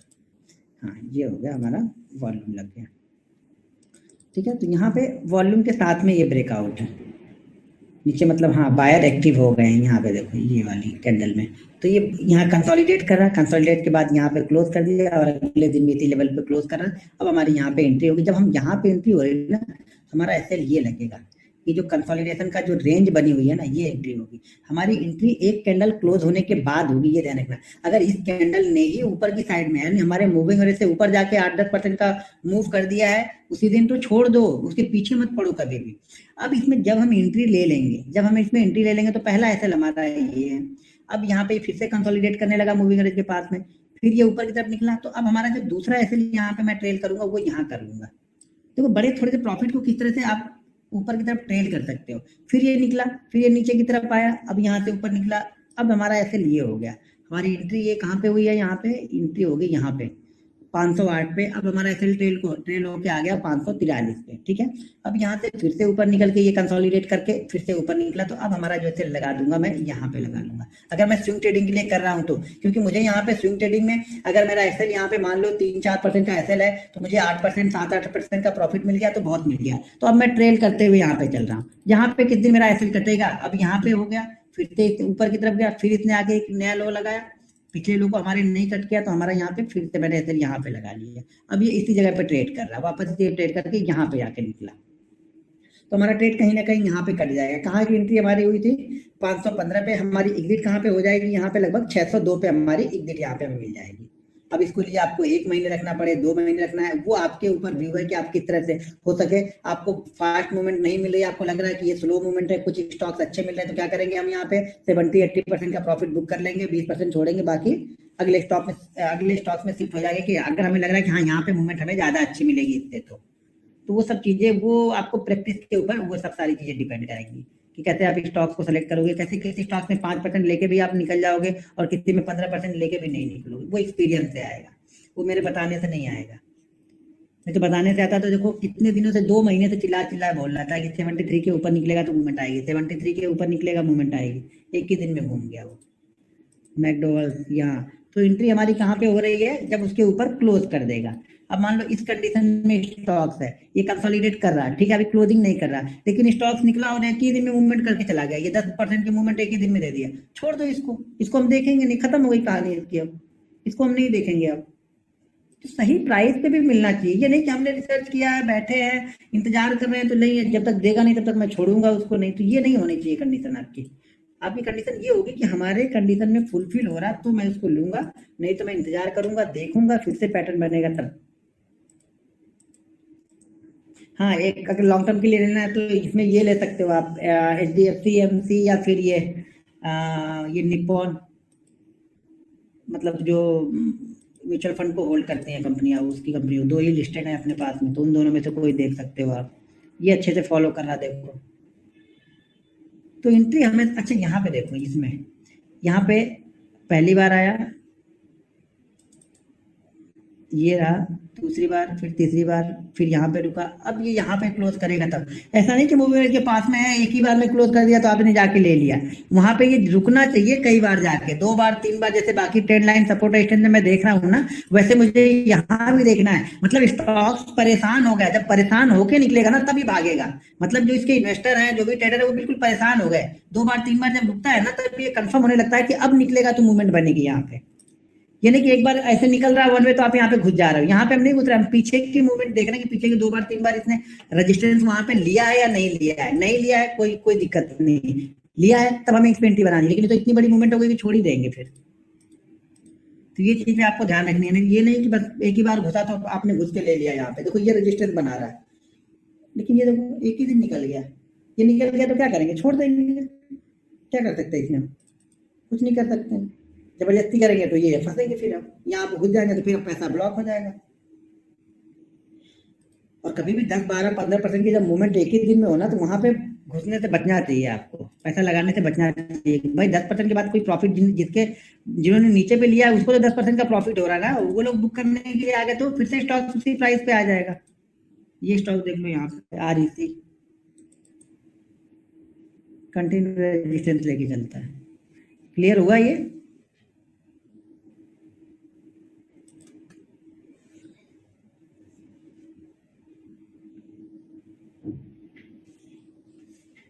भाई मैं तो ट्रेंड लाइन पे फोकस करता हूँ, मेरी सारी चीज ट्रेंड लाइन और सपोर्ट रेजिस्टेंस पे है। 90% ट्रेड मैं अपने सपोर्ट रेजिस्टेंस और ट्रेंड लाइन से ही निकालता हूँ, चाहे वो निफ्टी हो, चाहे वो बैंक निफ्टी हो, चाहे वो स्टॉक्स हो, कुछ भी हो।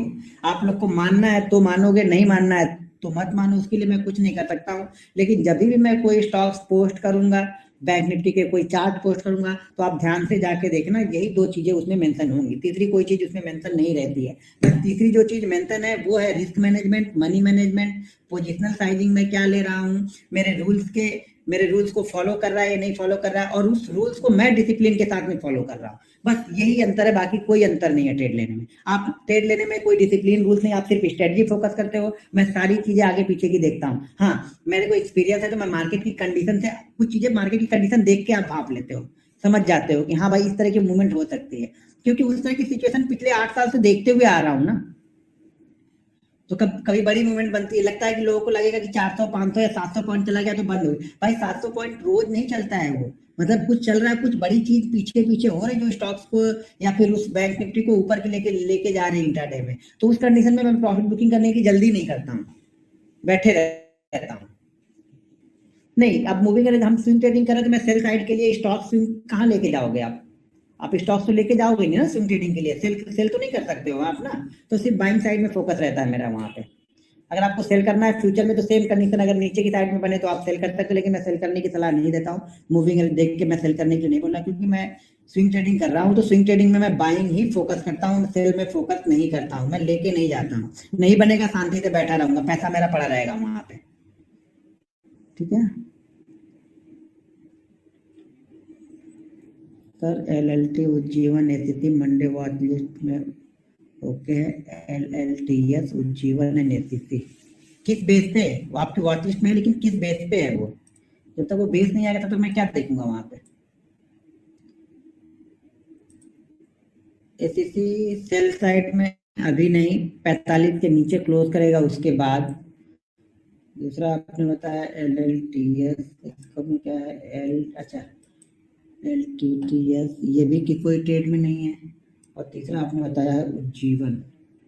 उज्जीवन में ऐसा क्या है भाई, इसमें कुछ नया जीवन आ गया है क्या? और जीवन भी अभी नहीं, नीचे गैप है, तो उसका जो सपोर्ट है वो भी, वो सपोर्ट उसका है 255 से लेकर 274 के बीच में।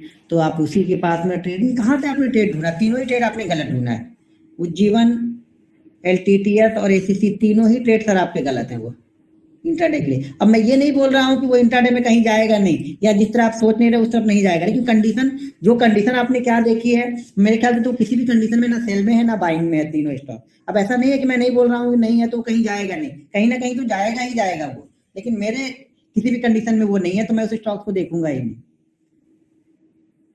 ठीक है, रेन इंडस्ट्रीज व्यू बताओ सर। रेन इंडस्ट्रीज का व्यू नहीं सर, अभी कोई व्यू नहीं है रेन इंडस्ट्रीज का। रेन इंडस्ट्रीज ऑलरेडी मैंने उस समय रिकमेंड किया था जब कोई रिकमेंड नहीं करता था, 3 साल या 4 साल पहले 89 पे शायद रिकमेंड किया था मैंने रेन को, और बहुत अच्छा मूवमेंट दे के आया था वो रेन, 350 400 तक गया था वो। और उसके बाद से सारे मीडिया हाउस, ये हाउस वो लोग करने लगे। अदानी अदानी ग्रीन को मैं तब रिकमेंड किया था जब कोई नहीं रिकमेंड करता था, अब तो सब अदानी ग्रीन में ही लगे रहते हैं। तो जब जहाँ पे सब लोग आ जाते हैं, भीड़ आने लगती है, वहां पे बायर सेलर दोनों एक्टिव हो जाते हैं, तो ज्यादा मूवमेंट नहीं मिलती है। यहाँ पे कोई नहीं जानता है, 2 4 10 20 50 लोगों की मूवमेंट से वो धीरे धीरे धीरे धीरे स्टॉक्स ऊपर की तरफ निकलते रहता है, क्योंकि वहां पे सेलर एक्टिव नहीं होते ज्यादा। टाइटन बाई ट्रेंड क्रॉस किया, हाँ टाइटन देख सकते हैं। चलो ठीक है, ये हो गया क्लियर। ठीक है, अब एक चलो, अब मैं एक ट्रेंड लाइन में आप लोग को कुछ और चीजें बता दूं कि किस तरह की ट्रेंड लाइन आप ड्रॉ करते हो, तो ये कॉन्फिडेंस रहना है कि ये इस ट्रेंड लाइन में हमें बाइंग साइड की मूवमेंट बहुत अच्छी मिलने वाली है। बहुत अच्छी का मतलब ये नहीं होगा कि बैंक निफ्टी फॉलो कर रहा है तो आप 800 पॉइंट के मूवमेंट को पकड़ के बैठो। मतलब ये कि हाँ, ये हमें हो जाता है कि मैं श्योर रहता हूँ कि हाँ 90% टाइम ये हमारी इस तरह की अगर ट्रेंड लाइन बन रही है तो बहुत अच्छा वर्क करती है। अब जैसे डेली चार्ट पे मैंने लिया ये, ठीक है। इसको आप डेली चार्ट पे भी कर सकते हो, इंट्राडे पे भी कर सकते हो। अब कोई स्टॉक मिल जाए,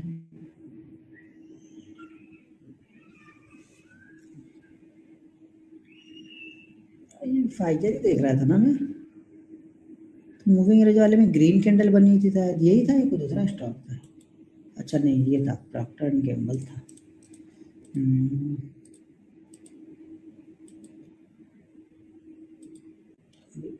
अच्छा हाँ ठीक है, रिलायंस इंडस्ट्रीज देखते हैं, ये देखो मैंने इसके लिए एक वीडियो भी आज बनाई हुई है, कल पोस्ट करूँगा इसको, ठीक है। अब देखो पहले मैं ये सब खत्म करता हूँ तब आपको समझ में आएगा। अब यहाँ पे ये चार्ट है, प्योर चार्ट है, यहाँ पे कुछ भी नहीं लगा हुआ है, ठीक है। ये प्योर चार्ट है। यहाँ पे इस चार्ट को जरा ध्यान से देखना, ऐसे चार्ट आप इंट्राडे में भी देख सकते हो, ट्रेंड लाइन, और डेली चार्ट में भी कहीं आपको दिखेगा तो ये समझना कि ये ज्यादातर 90% ऑफ द टाइम जब ब्रेक करते हैं तो बहुत अच्छा मूवमेंट करते हैं, इसलिए बता रहा हूँ। अब कोई ट्रेंड लाइन, जैसे मैंने यहाँ पे ऊपर की साइड से यहाँ पे हमने ट्रेंड लाइन ड्रॉ कर ली, ठीक है। ट्रायंगल पैटर्न बनेगा, लेकिन हम ट्रेंड लाइन पे फोकस कर रहे हैं, ट्रायंगल से भी जो कुछ लेना देना नहीं है, बस फोकस आपको ट्रेंड लाइन से करना है कि किस तरह से वो ट्रेंड लाइन बननी चाहिए।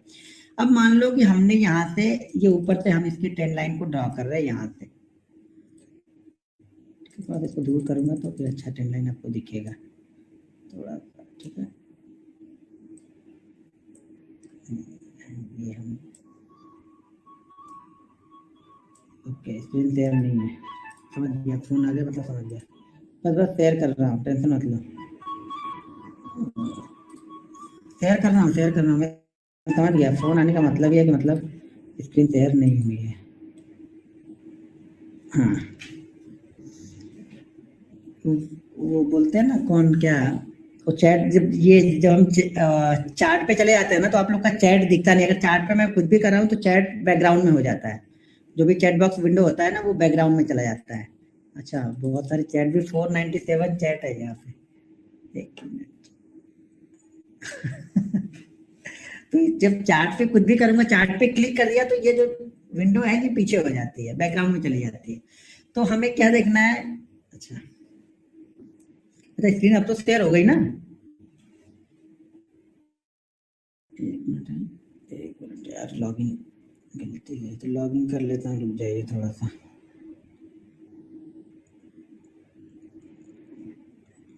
हाँ हाँ दिख रही है तो, एक मिनट, हाँ ये ठीक है। तो क्या होगा ना, जब इस तरह की ट्रेंड लाइन हमें मिलती है, ध्यान देना इस दो तरह की ट्रेंड लाइन की बात कर रहा हूँ, एक तो ये ऊपर की तरफ से आ रही, हम सिंगल की ट्रेंड लाइन देखते ही हैं, इस तरह की भी ट्रेंड लाइन देखते हैं ना, यहाँ पे हमें ब्रेकआउट होता है तो हमें बाइंग करना ही है, ब्रेकआउट होता है तो ठीक है। लेकिन अगर इस ट्रेंड लाइन के साथ में ये ट्रेंड लाइन क्या बन रही है, जो पिछला हाई था, ठीक है, जो भी अगला हाई बना वो पिछले हाई से नीचे ही बना, फिर एक हाई बना पिछले हाई से नीचे बना, वापस ये स्टॉक नीचे की तरफ चला गया। अब अगर ये यहाँ पे देखो, ये ऊपर की तरफ से क्या कर रहा है, हाई हमेशा नीचे की तरफ से जा रहा है, जो इसका लो है वो ऊपर की तरफ जा रहा है, जो लो है वो इसका ऊपर की तरफ निकलते हुए कंटिन्यू जा रहा है यहाँ पे। अब इसमें क्या हो रहा, एक ट्रेंड जो बन रहा साइडवेज, जो शॉर्ट टर्म ट्रेंड है वो जो ट्रेंड डाउन है, लेकिन नीचे से स्टॉक्स क्या बता रहा है कि भाई मेरे अब जो सेलर थे ना वो सेलर कम हो रहे हैं और बायर यहाँ पे थोड़े थोड़े एक्टिव हो रहे हैं, जो कि इसको पिछले लो के नीचे आके क्लोज नहीं करने दे रहा है। तो हमेशा ये स्टॉक्स क्या हो गया, थोड़ा सा बुलिश हो गया स्टॉक, लेकिन अभी हमारे लिए बुलिश का मतलब ये नहीं कि हम यहाँ पे घुस जा रहे हैं स्टॉक में, हम यहाँ पे खरीद नहीं रहे, ये स्टॉक हमारी वॉच लिस्ट में आ जाएगा। क्यों वॉच लिस्ट में आ जाएगा, क्योंकि अब यहाँ पे ना जैसे बोला ना कि स्प्रिंग दब गई है, कहीं ना कहीं भागेगी, तो हमें इसको कहीं ना कहीं भागने में नहीं देखना है, हमें फोकस इसको कहाँ पे करना है, इसको फोकस करना है हमें बाइंग साइड में, ठीक है, बाइंग साइड में फोकस करना। अब बाइंग साइड में फोकस क्यों करना है, कि मुझे ये लग रहा है कि ये लो से अब इसका जो पिछला लो है वो पिछले लो को ब्रेक करने के लिए तैयार नहीं। मैं ये नहीं बोल रहा हूँ कि पिछले लो को ब्रेक नहीं करेगा, शायद ये कल ही के सेशन में ब्रेक करे और 1800 आ जाए, लेकिन उस समय मेरा कुछ लगा तो नहीं है ना, मेरा पैसा नहीं गया है ना, तो हमें उसकी कोई दिक्कत नहीं। लेकिन मेरा व्यू ये है कि ये स्टॉक्स अगर यहाँ से 2002 2003 के ऊपर क्लोज करेगा तब यहाँ से 100 150 पॉइंट की मूवमेंट आपको बहुत अच्छी यहाँ पे मिलने वाली है। वो क्यों मिलेगी कि पहली बात ये ट्रेंड लाइन को हम ब्रेक कर रहे हैं। दूसरी चीज यहाँ पे हमने एक रेंज बना ली है। देखो जब एक्विलिब्रेशन होता है ना, मतलब जो कोई स्टॉक इकट्ठा करने लगते हैं लोग ना, तो वो इस तरह की रेंज बनाने लगता है। स्टॉक एक्युमुलेट हो रहा है यहाँ पे, ये रेंज बना रहा है। तो रेंज में लोग क्या कर रहे हैं, खरीद रहे हैं, खरीदते जा रहे हैं, खरीदते जा रहे हैं, खरीदते जा रहे हैं, खरीदते जा रहे हैं। यहाँ पे बायर एक्टिव है, ठीक है ना। हाँ, लेकिन बायर जो एक्टिव तो है बायर, लेकिन उस फोर्स के साथ में एक्टिव नहीं है। वो अभी खरीद खरीद के यहाँ पे रख रहा है। तो यहाँ पे क्या हो रहा है, लोग यहाँ पे स्टॉक्स को खरीद रहे हैं। मेरी देखो, मैं ये नहीं बोला कि यहाँ से नीचे नहीं गिरेगा, लेकिन इस तरह के अगर आप 10 स्टॉक सेलेक्ट करोगे तो ये गारंटी है कि 7 से 8 स्टॉक्स आपको बहुत अच्छा मूव देंगे ऊपर की साइड में, अगर इस तरह की कंडीशन बन रही है। तो ये स्टॉक्स अगर 2002-2003 के ऊपर क्लोज करेगा तब की बात कर रहा हूँ। अगर यहाँ से नीचे गिर गया तो गिर जाने को क्या फर्क पड़ा, हमें तो कोई फर्क नहीं पड़ा यहाँ पे। तो लेकिन अगर इसके ऊपर क्लोज करेगा तो ये स्विंग ट्रेडिंग के लिए हमारे पास बहुत अच्छा स्टॉक हो जाएगा। तो जब इस तरह की ट्रेंड लाइन बनती है कि ऊपर वाला जो हाई है वो लो बनाता है और नीचे वाला लो है वो हायर हाई बनाते हुए चला जाएगा, यानी हायर हाई नहीं, लोअर हाई बनाते हुए आ रहा है। मतलब जो एक हाई, जो इसका जो लो लगा था, अगला लो इस लो से हायर एंड पे बन रहा है, फिर अगला लो जो बना वो इससे हायर पे बन रहा है। तो ठीक है, तो इस तरह के स्टॉक जो नीचे से ऊपर जाते हैं और ये ऊपर से नीचे ट्रेंड लाइन आ रही है, अब बीच में जगह नहीं बची है। कहने का मतलब ये है कि अब जगह नहीं बची है, कहीं ना कहीं से जाना है। लेकिन मेरा व्यू, मैं बाइंग साइड के लिए देख रहा हूँ, सेल साइड के लिए जाएगा तो मैं सेल करके लेके तो जाऊंगा नहीं ना इस स्टॉक को। मैं जब अगले दिन यहाँ पे क्लोज कर देगा, मान लीजिए सेल करके इतने 1880 के नीचे क्लोज कर दिया, तो फिर अगले दिन मैं सेल साइड में इंट्राडे के लिए बैठ जाऊंगा, क्योंकि मैं पोजीशन तो ले नहीं सकता हूँ सेल साइड की। तो अगले दिन मैं इंट्राडे में सेल करने के लिए बैठ जाऊंगा। लेकिन अभी मेरा व्यू ये है कि अगर इसके ऊपर निकलेगा तो एक अच्छी मूवमेंट हमें यहाँ पे मिलेगी बाइंग साइड के लिए। जब इस तरह की ट्रेंड लाइन बन रही है, जब इस स्टॉक्स में जगह नहीं बचे, ध्यान रखो वो बहुत अच्छा मूव करता है जहां पे जगह नहीं बचती है, किसी स्टॉक्स में जगह नहीं बचती है। अभी देखो 4-5 दिन पहले मैं आप लोग को, शायद आप लोग से ही, मेरे ख्याल से आप लोग के बैच में थे ना, अभी हम लोग डिस्कस कर रहे थे अजंता फार्मा के, आप लोग के बैच, हाँ आप लोग के बैच में, क्योंकि रामने मैंने बना के रखा, आप लोग के बैच में बता रहा था ना अजंता फार्मा। देखो मैं बोला इसके ऊपर मूवी निकलेगा, ये मूवमेंट करेगा बहुत तेज और ये यहाँ तक जाएगा। यहाँ पे क्या होता है ना, तो लोग खरीद के इकट्ठा करना स्टार्ट कर देते हैं। सपोर्ट लेवल के पास में एक जगह बना हुआ है, मतलब लोग खरीद रहे हैं। लेकिन हमें कब खरीदना है, जब ये इस रेंज को क्रॉस कर देगा तब। रेंज को क्रॉस नहीं करेगा तब तक हमने यहाँ पे बीच में घुसना नहीं है। शायद ये 10 दिन और चले, 20 दिन और चले, 25 दिन और चले। और ये स्टॉक्स ना, ये अजंता फार्मा है ना, कंसोलिडेट के बाद में ना बहुत जबरदस्त मूवमेंट देता है। ये डाउन साइड के दे, अप साइड के दे, जब भी कंसोलिडेट करता है मूवमेंट बड़ी जबरदस्त होती है इसमें। ये इसका पैटर्न है कंसोलिडेशन का, मैंने बहुत इसको ट्रेड किया है इंट्राडे में, बहुत ज्यादा अच्छा मूवमेंट करता है। पूरा इसका जब चार्ट उठा के आप देखोगे ना, तो कंसोलिडेशन देखना, ये 200 300 पॉइंट के बीच में कंसोलिडेट करने लगता है और उसके बाद जब भी निकलता है बहुत बड़ी बड़ी मूवमेंट ये देखे जाता है। मैंने इसको शायद 18-19 में ट्रेड करता था, बहुत ट्रेड किया मैंने इसको, तो शॉर्ट साइड में बहुत पैसा इसमें बनाया था फ्यूचर में, उसमें फ्यूचर में भी था ये, दिखाता हूँ।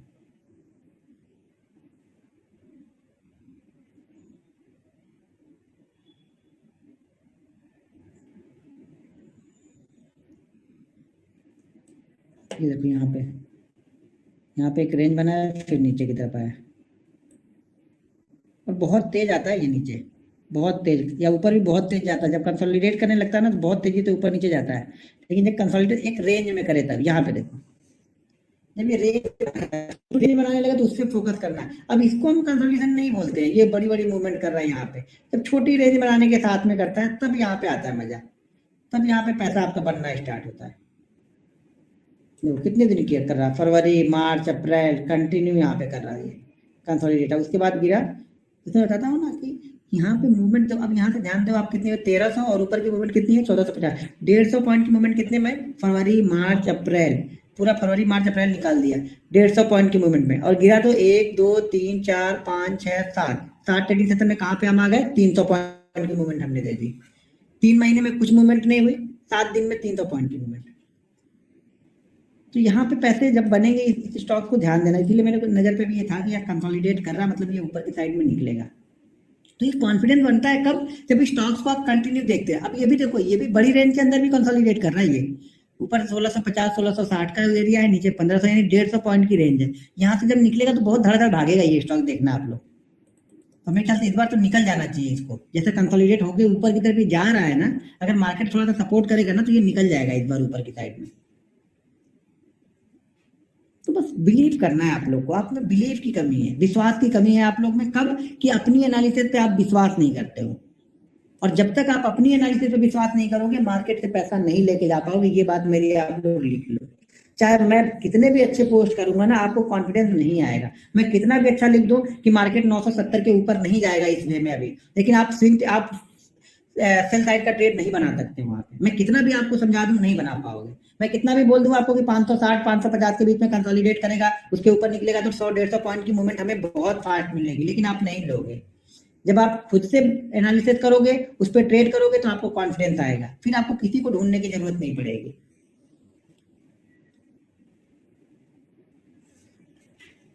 सर SIP करें या फिर जीरोधा में डायरेक्टली बाई करें? सर आपके ऊपर डिपेंड करता है, आप SIP भी कर सकते हो, डायरेक्टली भी बाई करो, कोई दिक्कत नहीं है। लेकिन बाइंग करके ना, जब ये सोच के कर रहे हो ना कि जैसे मैं कोई स्टॉक ले रहा हूँ, जैसे मैं इंश्योरेंस कंपनी ले रहा हूँ, तो मैंने ये सोच लिया है कि मैं इसको 15 साल तक इंश्योरेंस कंपनी को देख नहीं रहा हूँ, और अगले 4 साल तक मैं इसको बाइंग करूंगा। ये नहीं कि मैंने आज ही बाइंग कर लिया है, मैंने ये भी फोकस कर लिया है। देखो SBI लाइफ मेरे ख्याल से 2.5 3 साल हो गए लिस्टेड होके, ठीक है ना, और SBI भी लगभग लगभग हो गई दोनों, और तब से मैं बाइंग करते रहता हूँ, बाइंग करते रहता हूँ। इसको बाइंग करूंगा मैं 2024 2025 तक बाइंग करता रहूंगा सिर्फ। अभी जब भी मुझे मौका मिलेगा, जब भी इसमें कुछ डाउनफॉल आता है, मैं यहाँ पे बाइंग करूंगा। बाइंग उसके बाद मैं अगले 10 साल के लिए इसको छोड़ूंगा, तभी मुझे पैसा लेके आएंगे। अभी तो मैं इसको इकट्ठा कर रहा हूँ, धीरे धीरे खींच रहा हूँ। अभी एक ही बार में नहीं लेना है मुझे इसको। और ये एवरेजिंग नहीं है, ये मेरा व्यू है कि मैं इसको 3 साल तक बाइंग करूंगा, फिर अगले 10 साल छोड़ूंगा। ये नहीं कि मैंने आज खरीद लिया 10 साल छोड़ी। आज खरीद लिया आपने और फिर कल से आप ट्रैक करने लगते हो, यार ये 10 साल चला नहीं अभी तक आया, फिर परसों खोल के देखा नहीं यार ये तो चल ही नहीं रहा है। इससे अच्छा तो मैंने SBI लिया, और SBI देखो 250 से 280 चला गया, और मैंने ले लिया है कोटक, और कोटक तो साला ऊपर से 20 रुपए नीचे आ गया है। तो आप क्या करोगे, इसको बेच के फिर कोटक लेने जाओगे। जब SBI लेने जाओगे तो SBI रुक जाएगा, अभी कोटक भागना स्टार्ट करेगा यहाँ से। तो ना आपको यहाँ से पैसे बनाने देगा, ना वहां से पैसे बनाने देगा। देखो जब जब हम पोजिशन ट्रेडिंग करते हैं ना, तो कई दिन क्या होता है ना, कई बार क्या होता है ना, स्टॉक 2 2 महीने 3 3 महीने तक खड़ा रहता है, या 20 रुपए 25 रुपए 50 रुपए या फिर 10% 12% की मूवमेंट के अंदर में ऊपर नीचे करता रहता है।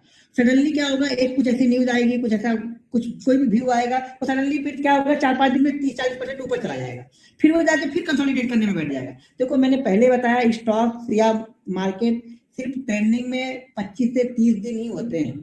25 से 30 दिन ट्रेंडिंग में होते हैं, बाकी 175 दिन ऐसे ही चलते रहता है मार्केट। पूरा पूरे चार्ट को आप खोल के देखना, इसी तरह से मूवमेंट बनती है। यहाँ पे सिर्फ 30% डे ऐसे होते हैं जहां पे स्टॉक्स में मूवमेंटम होती है, बाकी तो कंसोलिडेशन में ही निकल जाता है सारा टाइम इनका।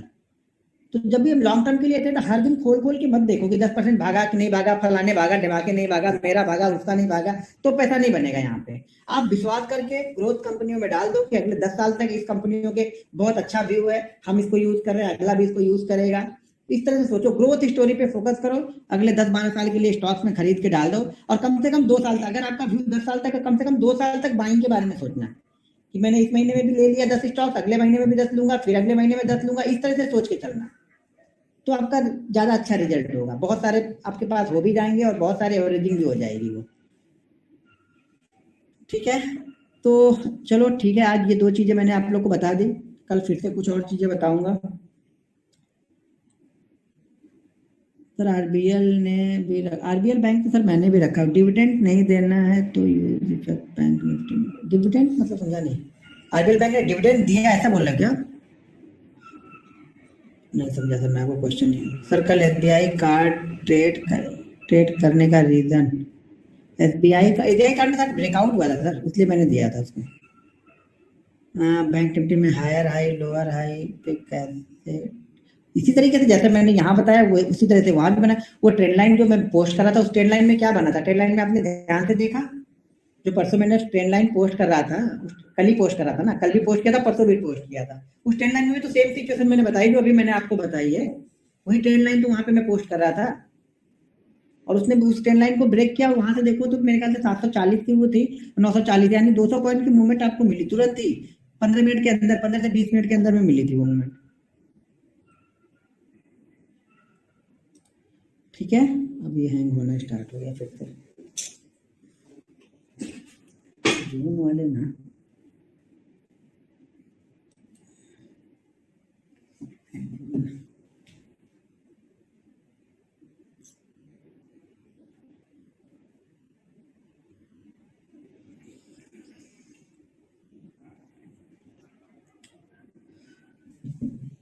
मैसेज कुछ नहीं आ रहा, हैंग हो गया।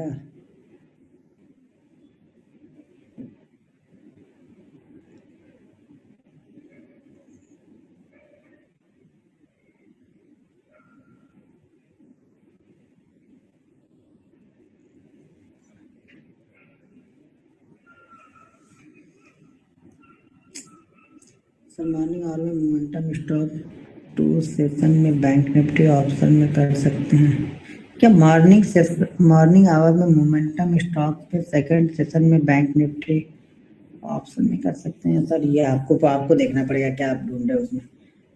दोनों क्यों करना, एक ही फोकस करो ना, पहले स्टॉक से ही फोकस करो ना आप लोग। पहले मानोगे नहीं तो कर लेना भाई, अपनी वाली कर लेना। इनकम टैक्स लगता है या नहीं सर? स्टॉक्स के प्रॉफिट पर इनकम टैक्स लगता है सर? आपको अभी यही नहीं पता है?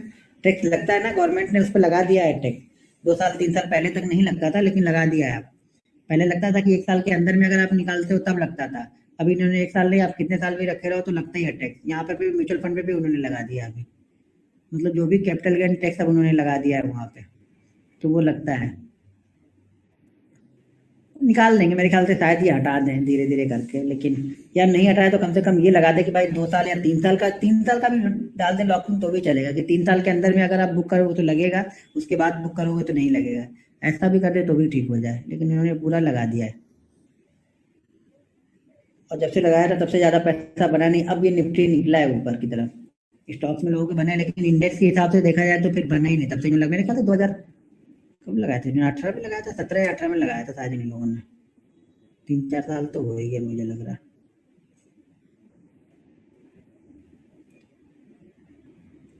ये हैंग हो जा रहा है यहाँ पे।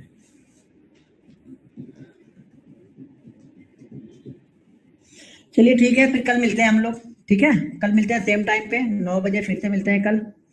तो कल कुछ और चीजें बताऊंगा आप लोग को। प्रैक्टिस आपको करनी है, नहीं करोगे तो आपके सामने आएगा, करोगे तो उसका रिजल्ट भी आपके सामने आएगा। दोनों ही चीजें आपके सामने ही आने वाली हैं। तो आप लोग प्रैक्टिस करोगे तो अच्छी बात है, नहीं तो बहुत सारे ग्रुप बना लो। 800 लोग 700 लोग हैं तो कम से कम 700 लोगों में 50 ग्रुप तो बन ही सकते हैं। तो 50 ग्रुप बना लो आप लोग, एक दूसरे से कनेक्ट हो जाओ। उसमें एक बंदा चार्ट पोस्ट करेगा, बाकी 20 उसको आराम से, उनको लगेगा बस अब मिल गया है। तो पैसा तुम्हारा नहीं बनेगा, उस एक बंदे का बनेगा। कि उस एक बंदे को कॉन्फिडेंस भी आएगा, और 20 लोग आप लोग और उसको कॉन्फिडेंस दोगे तो वो और अच्छा करेगा, वो उस पर ट्रेड ले लेगा। आप लोग कभी जीवन में ट्रेड नहीं ले पाओगे उस पर। तो खुद से करना। जितने भी, मैं बार बार बोलता हूँ कि ग्रुप कम करना है, उतने ही ग्रुप और बनते जाते हैं यहाँ पे। तो ग्रुप जितने भी, कम से कम ग्रुप में रहोगे या नहीं रहोगे तो भी चलेगा। ग्रुप से लेना देना क्या है? आज मेरे को एक बात बताओ कि आप पिछले 3 साल या 4 साल से किसी ग्रुप से जुड़े नहीं हो, और अगर जुड़े हो तो पैसा बनाया है तो ठीक है, जुड़े रहो भाई। नहीं तो मेरा भी, किसी का भी ग्रुप हो, देखो ग्रुप आपका तभी काम आएगा जब आप अपनी एनालिसिस कर रहे हो। अपनी एनालिसिस कर रहे हो, किसी ने पोस्ट किया तो ये हो सकता है कि सारे हमारी नजर उसी स्टॉक्स पे ना हो। अब जैसे इतने सारे लोग हैं तो बहुत सारे लोग मुझे व्हाट्सएप पे भेज देते हैं, कभी कभी कोई चार्ट आता है व्हाट्सएप पे, तो शायद मेरी नजर वहां पे नहीं होती तो मेरी नजर वहां पे पहुंच जाती है। ये काम वो जरूर करता है वो चार्ट। लेकिन ऐसा नहीं कि आपने भेज दिया तो मैं उस पर दे दूंगा, आंख बंद करके उस पर दे दूंगा, नहीं, उसको देखूंगा चार्ट पे कि क्या बन रहा है यहाँ पे। कल छुट्टी नहीं है सर, कल संडे को रहेगा। ठीक है, ठीक है, फिर कल मिलते हैं। अभी 694 लोगों, भाई मैंने बता दिया, और कल भी मैंने बता दिया था कि संडे को हम रहेंगे, तो संडे के दिन भी रहेगा हमारा क्लास। ठीक है, क्योंकि फिर नेक्स्ट बैच भी स्टार्ट करना है मुझे अगले वीक से। तो हैंग हो जा रहा है, अभी हैंग हो जाता है, ये पता नहीं क्यों। 1 से सवा घंटे 1.5 घंटे के बाद से इसको चलना, मैसेज आना ही बंद हो जाता है। वापस इस बार खाली समीक्षा करो, बैंक निफ्टी कौन कौन सी चीज का उपयोग करना है सर? अब मैंने बता दिया है, उसमें से आप चेक करो कि आपको कौन सी पसंद आ रही है तो उसको आप यूज करो। ठीक है, चलो सर, ठीक है, कल मिलते हैं सेम टाइम पे। ठीक है, आज तो मैंने, कल बाकी दिन तो मैं डिनर करके बैठता हूँ, आज तो मैंने किया नहीं। चलता हूँ, मैं भी डिनर करूंगा अभी। कुछ खाया पिया जाएगा तो काम बढ़ेगा ना। चलो ठीक है, कल मिलते हैं 9:30 बजे। Good night. 9:30 बजे नहीं, 9 बजे, सॉरी यार, 9 बजे ही मिलते हैं, सेम टाइम पे मिलते हैं कल वापस। नहीं तो मैं 9:30 बोल दूंगा तो बाकी लोग 9:30 बजे आएंगे, बोलेंगे आपने ही बोला था। तो 9 बजे ही आना है, ठीक है। Okay, good night.